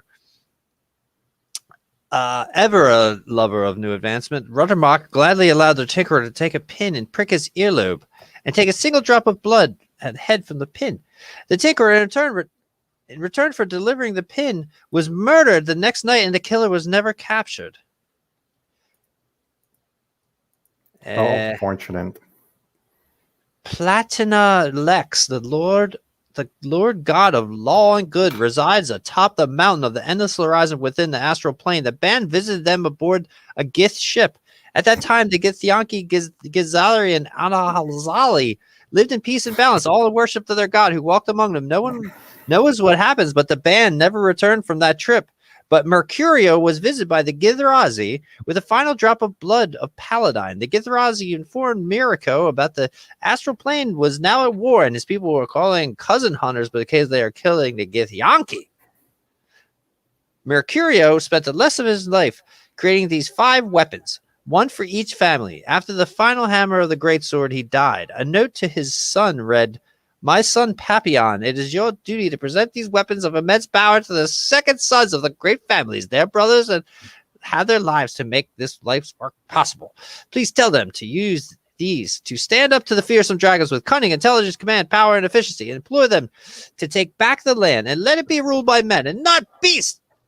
Let these weapons and the metal from which they are forged be forever called nobilium after our family surname. Let the world know that you, your father, and his father far before you are the liberators of man." The second sons of 5 families did indeed take the weapons and put fear in the heart of the dragons. They killed 5 young dragons and claimed dominion over their land. Each one claimed a kingdom of their own. The names of the second sons: Harbor Sorn, General Atazan, Master Viverande, Madrigal, and Prophet Bungle. That is the reading of it. Wow. Hey, so Handuk, that's really very great that you said those few things that you were reading, because you spoke of the astral plane and the Githyanki, which I just so happen to speak Gith, and also we need to take a trip to the astral plane anyways, because there's a thing that we need there. It is called, hold on, I will lick my fingers and flick through my book.